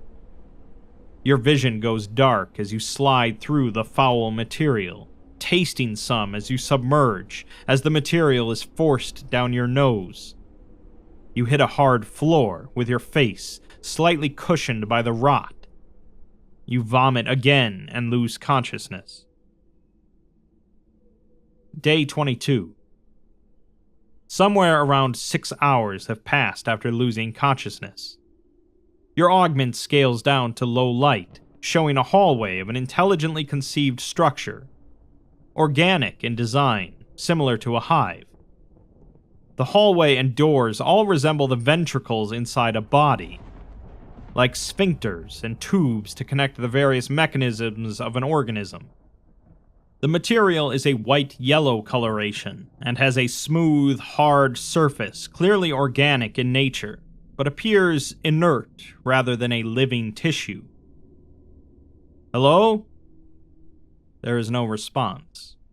You start moving into the passages where you find evidence of habitation, including books and scrolls of abnormally large size. You unfurl one of the scrolls and look through it. Sarkic symbols, I think? You have seen some of the old language in the files, but this looks slightly different. Unfortunately, you didn't learn how to read it, so you can't get much from it. You slide the scroll back onto the shelf. A place of study? Of research? Or was this worship? You don't know the first thing about these people. You think to ask your guide, but then an icy grip slides down your spine. It is looking for you again. A chorus of flesh rises from the ossified halls. The flesh of the passageway pulses, alive again as if they had always been. There, in the distance, you see a red light like the eye. It searches through the labyrinth of passageways like a spotlight. As the light finds you, the walls pulse in rhythm to the melody of the chorus. The song reaches a crescendo. The light dims. You sigh, contented in the bosom of something larger than you that wants you to live. Something that makes you feel like you belong. The walls turn back to their frozen state, losing the pulsing beat of life as the chorus fades again. You find that you can almost hear the words. You continue to investigate the structure, wandering under high ceilings and furnishings that have long been abandoned. Winding hallways and numerous chambers extended out in many directions, and you find it nearly endless. After a few hours, you've clearly walked kilometers without an obvious exit. There are libraries, kitchens, meeting rooms, living areas, and even simplistic restrooms with pits in the floor. Endless hundreds could have lived in this space, but you can find no one, not even remains. Sometime later, you sit on a large bench in a circular chamber, surrounded by several dozen bone altars with skin stretched along the top like a drum. In the stretched skin, blood pools in slight depressions. The blood is wet, despite the many years this place has obviously lain dormant, given the dust covering everything here. Been wandering for hours. Command, if you hear this, then you can watch the footage. Some of the rooms seem notable, but many are just dormitories, I think. This structure must have housed thousands, and a completely different culture than whoever built most of the ruins. Or, at least I assume so, based on the unique architecture and building techniques. I guess these materials could be similar to the growths I've seen all over the place, but hard to tell without some eggheads doing tests. It doesn't look the same. You look around at the drum altars. Felt like as good a time as any to tell you something I think might be important. I'm having more dreams. You laugh tiredly. Despite the sustenance this place has given you, you are bone weary. You would give almost anything for something to drink, something to eat. You sigh and continue with your report to no one. I don't know why this is important, but I was never much of a dreamer before, and these feel a little too real. I'm in a series of passages in a palace, a throne room, a library, and a council chamber, surrounded by women in robes of finery discussing something in an animated way. They carry obsidian blades on ornamental belts. I see a high priestess whom even emperors have served. I see the sacrificial spires from which blood always flows. I feel the gods and hear their ceaseless whispering. I see a slave who would spark rebellion, who would drink from the ichor of a dying deity. I remember a tormented scholar redeemed, a broken warrior unbound, a tyrant turned lover, a servant reborn through revenge, knife always in hand. You laugh again. I know how I sound, but bear with me. The cultists we hunt are wrong, but I don't just mean morally. I think they're doing this all wrong.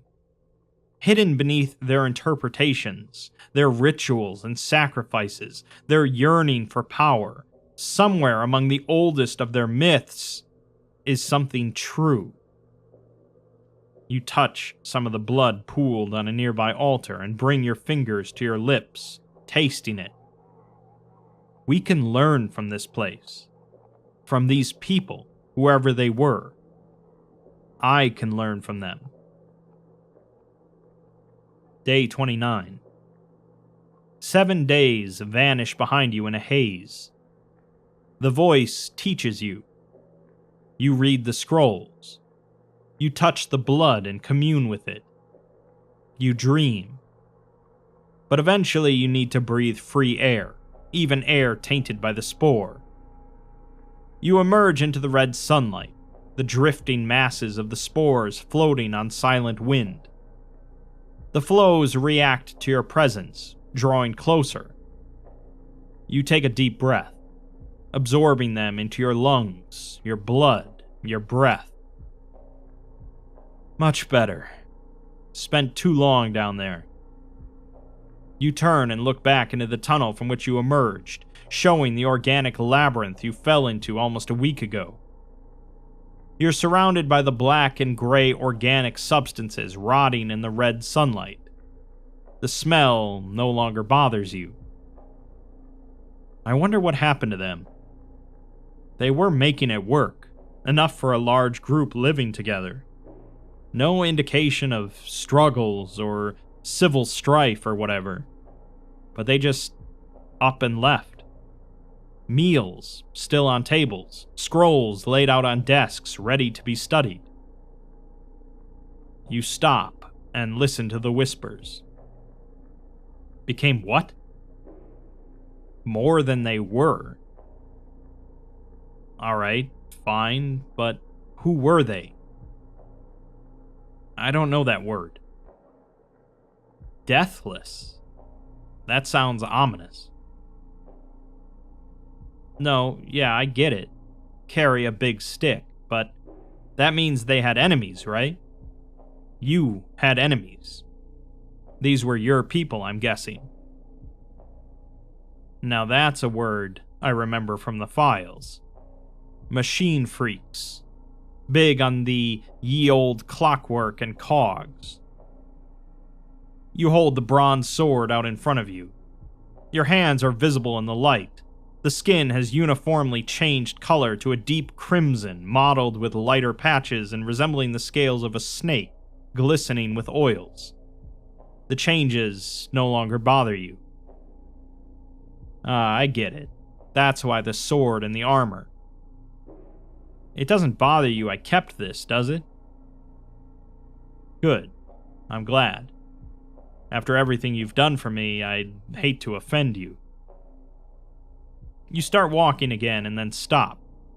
Something has definitely changed. The whisper is freer with you, more willing to share information. Whatever was holding it back before is gone now. But also, the method of delivery has changed. You think you know why, but you ask anyway. Hey, why'd you start talking like this? I could hear you before, but now I hear you. Well, that's a bit paranoid. No one is ever going to come for me, so no one is ever going to see these recordings. It's alright. I've made my peace with it. Day 30. You walk through the ruins of an ancient city. Black pyramids and ruined skyscrapers are visible in the distance, along with swaying tentacles hundreds of meters in height, towering over even the buildings. This feels so familiar. Which is ridiculous. We don't have black pyramids and tentacles reaching up to the sky at home. As you pass along streets paved with cobblestones made of organic materials resembling keratin and obsidian, you see individuals in small groups. Emaciated humanoids are there in the hundreds. Some sit, some stand, but all are motionless. You can hear the chorus of flesh on the wind, but it isn't strong here. These are not the people of the flesh. They do not commune with the blood. The song sings of emancipation. It sings of rising up. It sings of revolution. You look at the nearest entity. You can almost see the notes of the song traveling past its head, flowing around but never into its ears. They cannot hear the song. The spores avoid the entity. You approach the entity. It has sun-worn, tanned skin marked by a number of tattoos.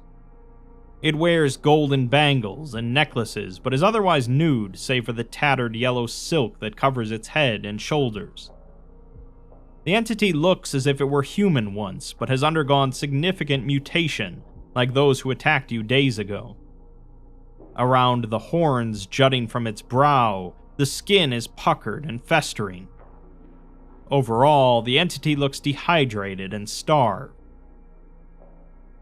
Are you alive? It says nothing. You prod it with the hilt of your sword, similarly failing to elicit a response. The entity's skin tears like aged paper, but bleeds only slightly. You slide the sword back into your belt and hold your hands out, palms toward the entity. It does not react. You never wanted to hurt it, but you don't find much regret in any discomfort. This was one who chained the flesh down and made it serve their purpose. These entities cannot hear the song. You wonder at that. Were they once of the people? Or were these enemies caught in whatever catastrophe ripped this place from reality and into this pocket of existence? Whatever happened here happened long ago, and somehow these people were preserved too, although not in very good condition. So if they don't hear the song, if they don't partake in the crafting of flesh, how are they still alive? More importantly, if they were the enemies of the Sarkites who lived here, why were they not being massacred by those you've run into before? The Whisper speaks again for the first time since reaching this place. I was just wondering that. Who were they if not yours? Really? They were still around by then. I thought they had died off. Ah, right. That book of theirs changes history. You mentioned that before. So, after the rebellion, why were so many still here? I mean, I've been assuming this was your home before whatever disaster happened. Huh. Would have figured you for the unforgiving type. Letting them live here after you took over, I admire that. I'll keep that in mind if I ever piss you off. You continue down the street and look up at the nearest large structure, probably nearly 50 meters tall. The building is made from stone shot through with organic material, with the scabby kudzu merging into the stone walls. What did you say this place was called? Never heard of it. Adium? Is that right? Aditum. Well, I was close. What happened here?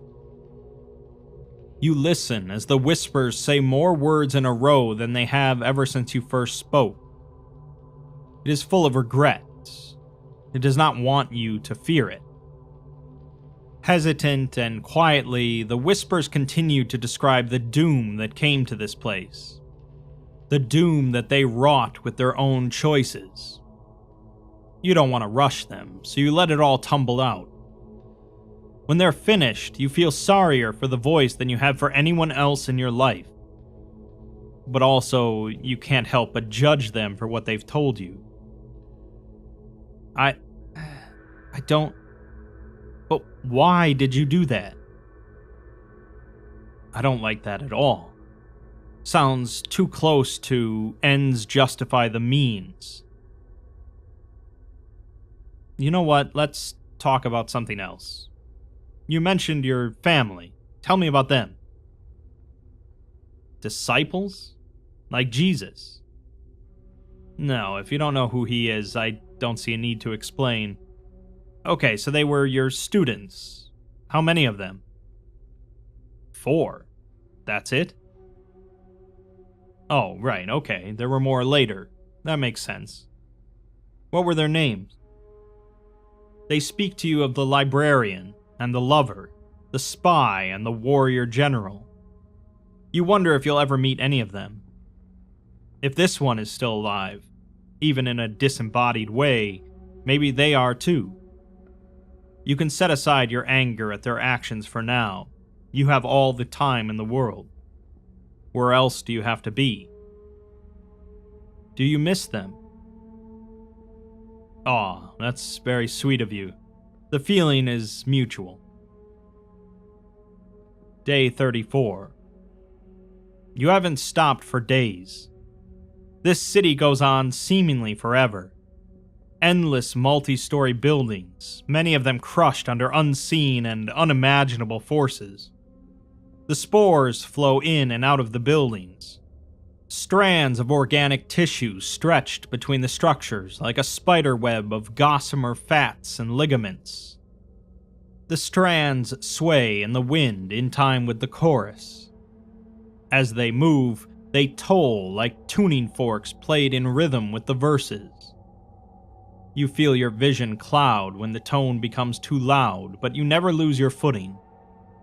The song does not wish for your pain. It wants you to continue. It only serves to fulfill the desire within yourselves, to see you grow and become something more. The emaciated humanoids seem to congregate around the edges of the city, and you haven't seen them for a while. There, in front of you, is a large structure without clear entrance. Many meters tall, and the lowest opening is nearly 2 stories above the keratin cobbles. Along the bottom floor, several of the walls have collapsed. You look in and see an open floor plan with no stairs ascending. There are open portals between floors. Either the things who use this building could float, or something is missing. You don't know how this could have been used by people. This can't be a single city. There's completely different architecture from one section to the next, and they're smushed into each other. Whole worlds and different histories must have led to these buildings.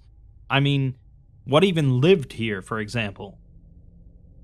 You listen to the wind and the whispers.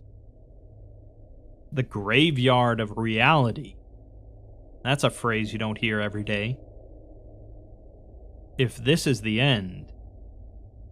You smile and turn towards the horizon, down the ruined street beyond the structure and back in the direction you entered the city from.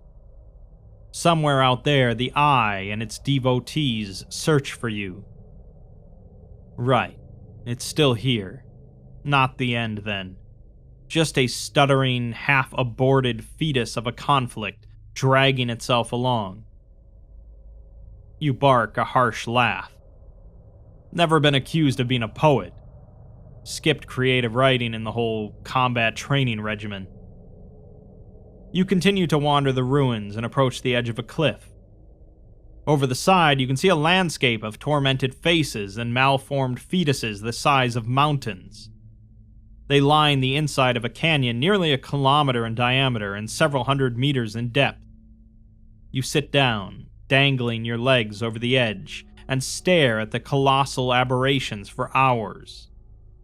The faces within the cliff sing aloud, their voices carrying on the wind. They sing of all they have lost, and all they might lose in the days to come.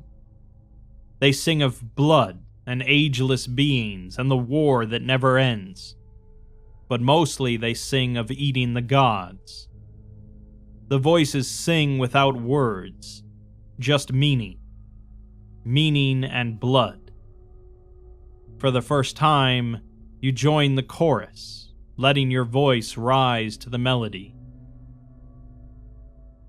Day 35. You are sitting against a low wall just a few meters from the canyon's edge. You say nothing. The voices stopped hours ago. You touch your face, then the ground. You rise to your feet and walk along the precipice for several dozen meters. You sway awkwardly, barely maintaining your balance. You are not awake. You have never been more aware. You stop and kneel, hands pressed against red earth. You dig your hands into the soil and blood. You tremble noticeably. You fail to notice. Your body shakes violently as the surface of the ground is torn up into a gash perfectly perpendicular to the cliff's edge. The opening rips into the cliff walls. Blood and gastric acid sprays against your face and into your hair and robes.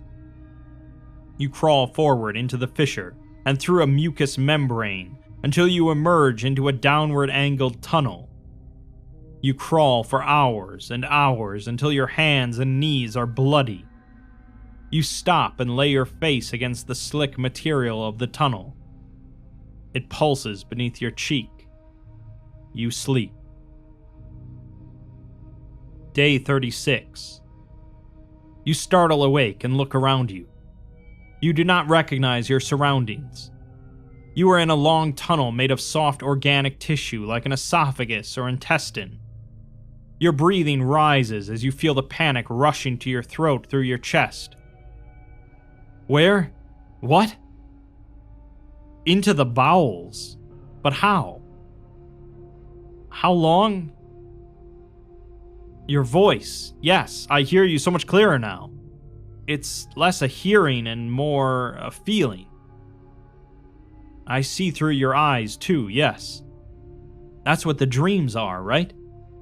These are memories. Your memories. You were human once. Yes, show me. You hold out your hand. The fingers burst into a number of writhing tentacles, each finger splitting into 3 or 4 tendrils of stark red and black flesh. They curl into a knot of tissue and sway to a melody you can almost hear. Then they return to their original shape. Panic slips through your lungs, into your limbs and rising to the top of your head. You tremble despite your best efforts. You don't want the voice to know how much this bothers you, even as you are awestruck by the beauty of it. Oh my God. Am I Sarkic? Sorry, I didn't know. Seriously, I apologize. What word do you... Nalkin. Got it. Won't happen again. But then, does this mean I'm one of you? You've chosen me? Oh, I'm not special at all then. Wait, does that mean we're all Nalkin? Yes, I'm human. What does that have to do with anything? Well, I appreciate that. Thank you. Okay, what did you mean by we're all human? You consider yourself human? Okay, you did, that's fair, but what I mean is, what does being human have to do with being Nalkin? What? No, that can't be. There are heritages and communities, genetic markers, the whole thing. I don't have a connection to... God, I had no idea. Inheritance, huh? From who? The voice speaks of the thing in the cosmos, of the death of everything. You don't know what to make of it. At first, it seems to you they're not really answering your question. And then you realize that they are. And maybe nothing will ever be the same again for you. Oh. You're silent for several minutes. These are things you wish you could unlearn. That's really fucking upsetting. No offense. Day 37. You descend and then ascend through the tunnel. There were no branches, just a single path along those wet surfaces at least a kilometer in length. You no longer feel uncomfortable with the mucus or blood between your toes. You almost forget what shoes felt like. But now you find yourself at an exit, weakly shining red light flowing in from the open air. You crawl out of the tunnel and turn around, stretching your back and calves. In the distance, you can see the canyon, but you are on the opposite side from the ruined cityscape you walked through. You extend your hands toward the mouth of the tunnel, and both hands split into writhing masses of tentacles again. The tentacles pulse in time to a rhythm you can hear in the air, in the earth, in the spores. The chorus is all around you. You feel the song flowing through you into the flesh of the ground in front of you. It hurts, but in a transcendent way. You are part of this place, of these people. Maybe that's not the bad thing you originally thought it was. The tunnel closes, and the organic material at your feet seals without any evidence of an orifice. You smile as you feel your fingers flow back into their original shapes, giddy with the power you have developed. Life and death at our fingers. You stop and listen as you so often do in these moments. So many things to learn. The whisper does not admonish you exactly, but there is a sense of criticism to its words this time. Not death, then. Life. It's just that the word is meaning a lot more to me since I came here. Since I met you. Seeing as you're feeling talkative again, I have more questions. Day 38. You sit in a meditative pose within an open amphitheater formed entirely of bone, cartilage, and flesh. You can feel the cosmos on the other side of the air. The tendrils reaching through space are just out of reach. The chorus rises and the tendrils are pushed away again. Far away and yet closer than is comfortable, the eye looks for your presence. You have no way of knowing where it is, but you are sure it is not here. The notes on the air shiver with your attention, as if yearning for an audience after millennia of silence in response to their voices. The spores are swirling around you until you hold out your open palms and the spores freeze in place, ignoring any gravity. This stuff is the only reason I'm still alive, isn't it? Oh, then I owe you for that. I appreciate that. I feel very much the same. But there's an elephant in the room. You laugh. It's just a saying. It means... yeah, like that. So anyway, I think there's something we should talk about. Pretty sure I know who you were. An echo? What do you mean? Oh, I see. I'm sorry. You're quiet for a few moments. You wonder what it must be like to retain the thoughts and memories of another being that has long since left you behind. You wonder how the whisper can stand it. Somewhere out there, there's another version of this voice. One who has ascended. But this is a shell of their former power. Relegated to this place, reminded daily of the failures of their power, the catastrophe of their rule, the degradation of their people. They have you, and you have them. What? No, I don't hate you. You're the only person I know in the world. Besides, we've done things just as bad for our own reason. You had good intentions, and you never realized how close they were, or what the consequences could be. I can't imagine what it was like to make that choice, but I know that there's no way you could have predicted all this. You look around at the ruins of the city, thinking of all those lost and mutated people you've seen, the dilapidated buildings, the souls transformed into beasts swimming in a yellow pool of bile, of the constant presence of the eye and those that worship things like it. It's too much to even consider being weighed down with all that. You want the whisper to understand.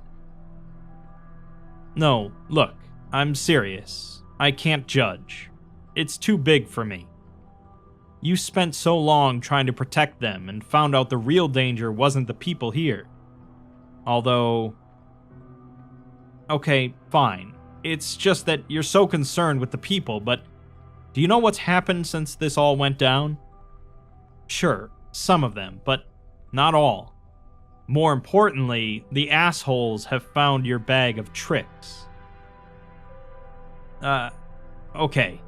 Let me explain it like this. There are rich, powerful people who have slaves, or roughly the same level of control over people. Yes, people still do that. As a rule, there are always assholes. And some of those assholes, they're practicing your stuff back in the real world. I don't know how, I'm not a history teacher, but it's a who's who of shitty villains with the power to summon eldritch horrors and transform into flesh-crafting horrors. The stuff they do with it is monstrous. I guess the people back home have a hard time differentiating between those assholes and the everyday Nalka. I didn't even know there was a difference before I came here, and it took a metaphysical slap in the face for me to realize. Things have moved on since you did what you did, pal. Lot has happened. No, I'm not saying it's your fault. You did what you thought you had to, and things changed. That's what happens. It's just that usually we aren't around to see the consequences. But this conflict all started so long ago, and look at what it caused. I've been walking through the consequences for weeks, and the children back home are really making a mess of the house in the meantime. Idiots back there use the tools you left around like firecrackers thrown into a house soaked in kerosene. You think back to the manor, and those people in their party dress, casually chatting about atrocities. They would not hesitate to see this place as a new world to drain of resources. You cannot stand the idea of them gaining more control over the powers they clearly never earned. Those are not the people. Those are not the Holocaust. They're tourists, torturing people in reality for thrills, and to increase their power over other people. The Whisper needs to understand. They aren't responsible for those assholes in the manor, but they aren't free of blame either. Is this what you wanted? Do you want this to go on forever? Then, how do we end it? You listen for a few minutes. You listen to their fears, their trepidations about what might come next, of what new consequences might come from taking further actions. You understand. Sometimes it is easier to hide your head in the sand, but they've done that long enough. You aren't the person who did this. Not really. They made their choice and left you here, a memory of the person they were. Yes, the fallout was bad. I can look around in any direction and see that, but doing nothing is no longer acceptable.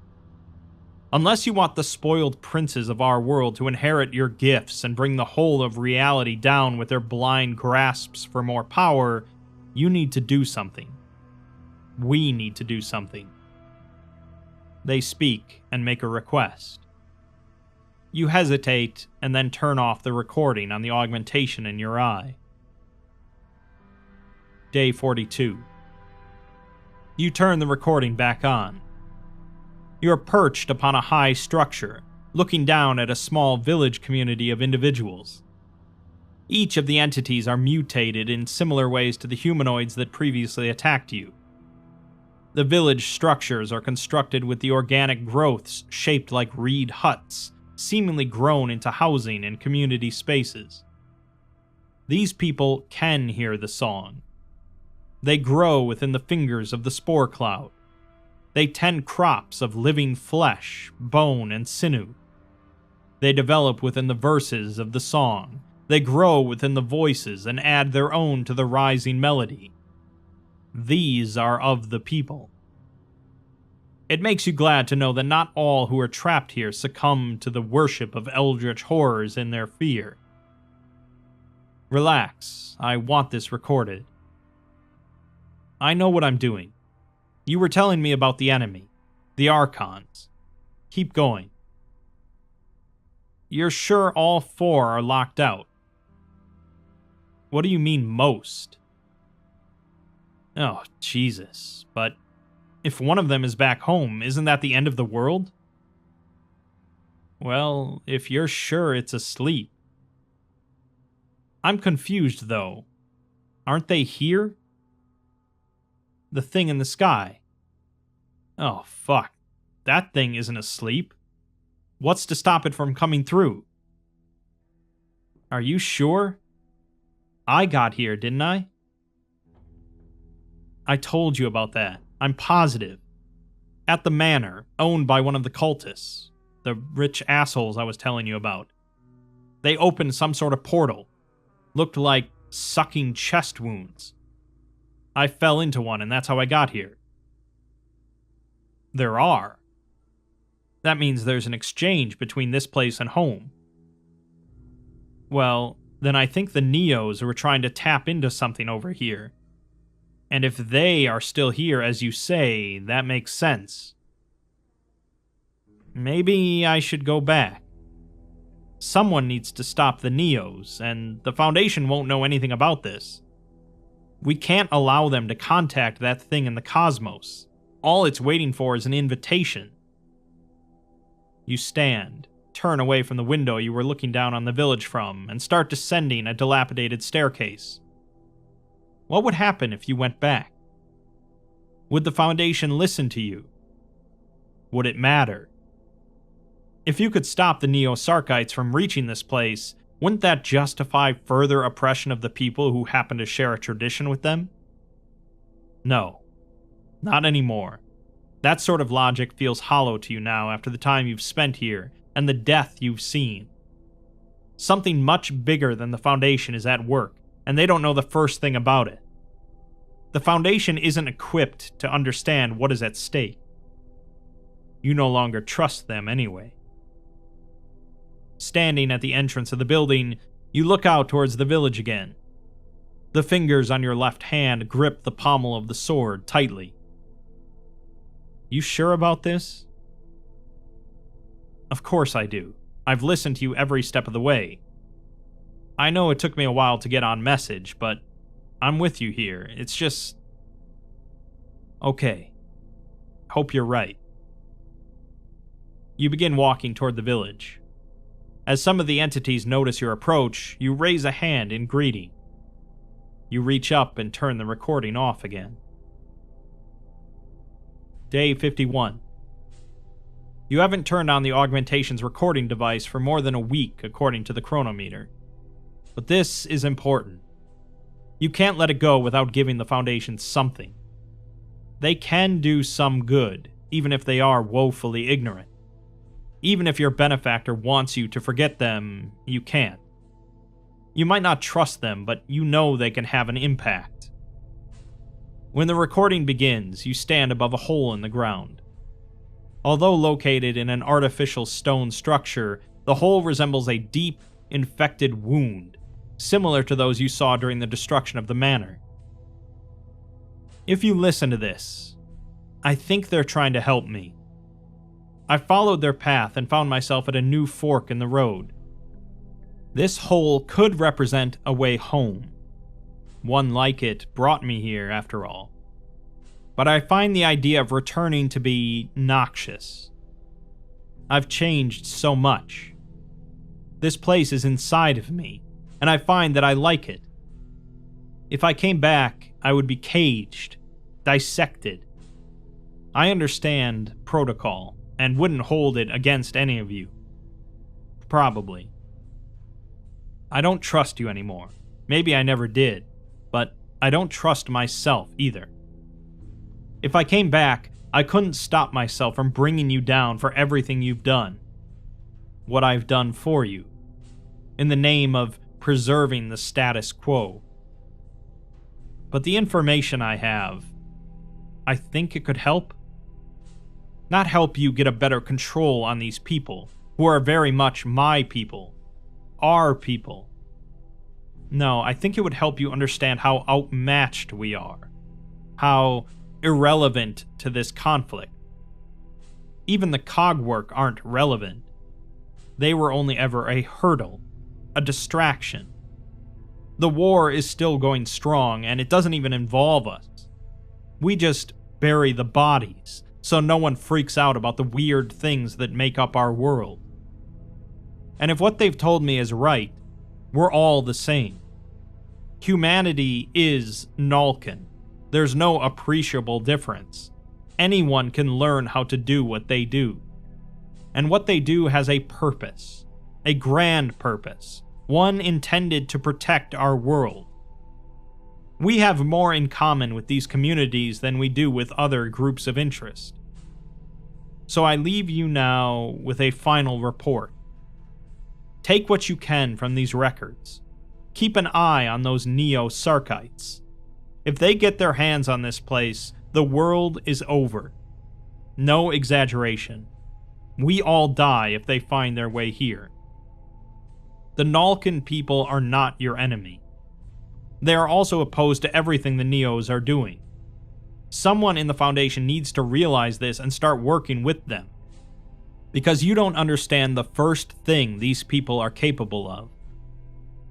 You place your fingers near the augmented eye, splitting the first and second fingers into thin tendrils that encircle the eye. You don't scream, that's something. And then the augmented eye is pulled from your socket and sits in the palm of your hand.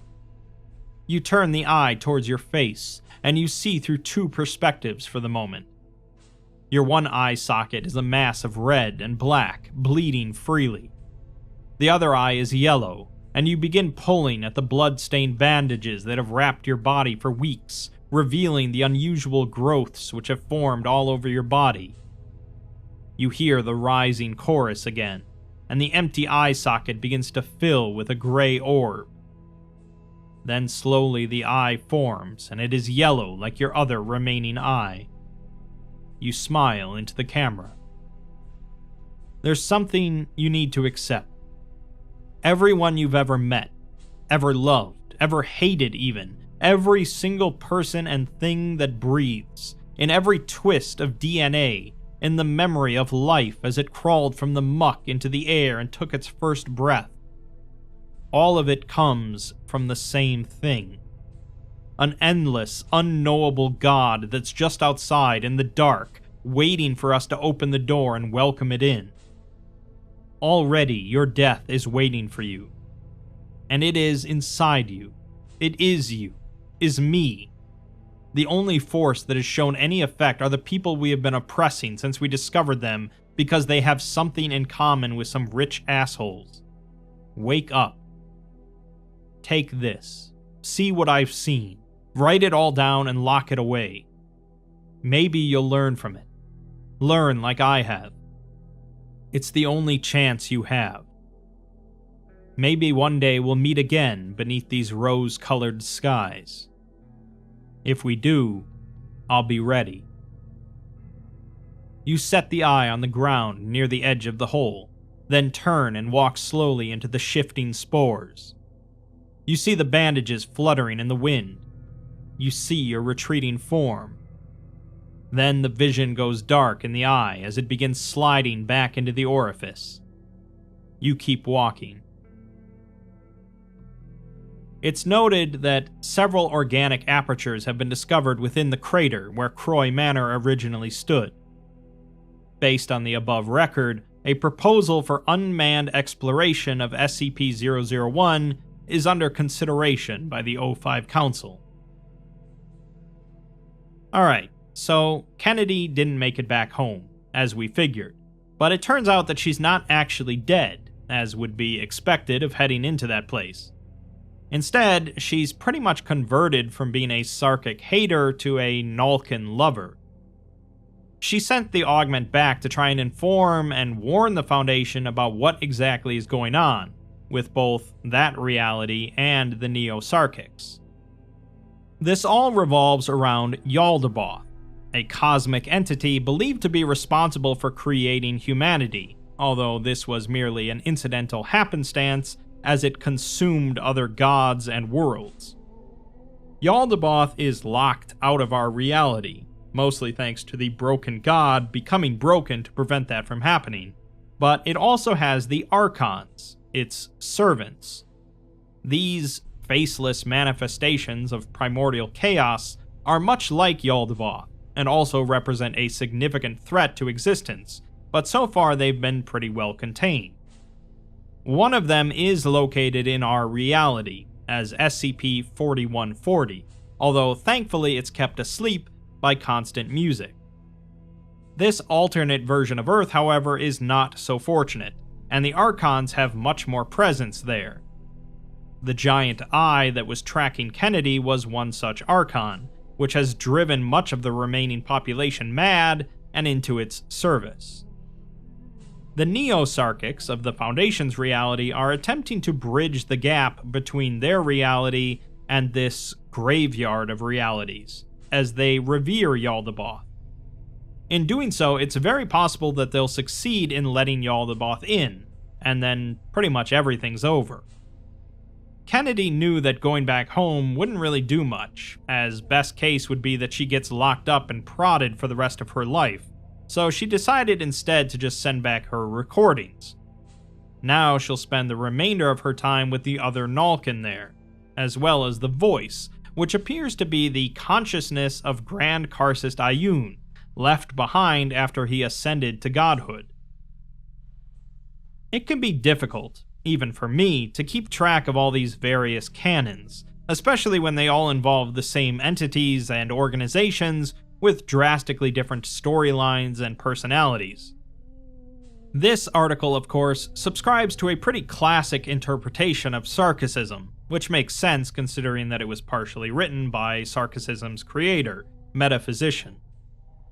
The Foundation here doesn't have a great view of Sarkicism, either Proto or Neo-Sarkics, but Kennedy hopes to inform them that technically every human is Nalkin, as they all originate from the same place, Yaldabaoth. She certainly knows that her recording isn't going to suddenly cause the Foundation to make friends with all the flesh worshippers around, but she also hopes that they can at least recognize the biggest threat here, and to try and squash any Neo-Sarkics that they can find. At the very least, the next time they set a mission to take out a Karcist, they'll hopefully send more than 3 agents.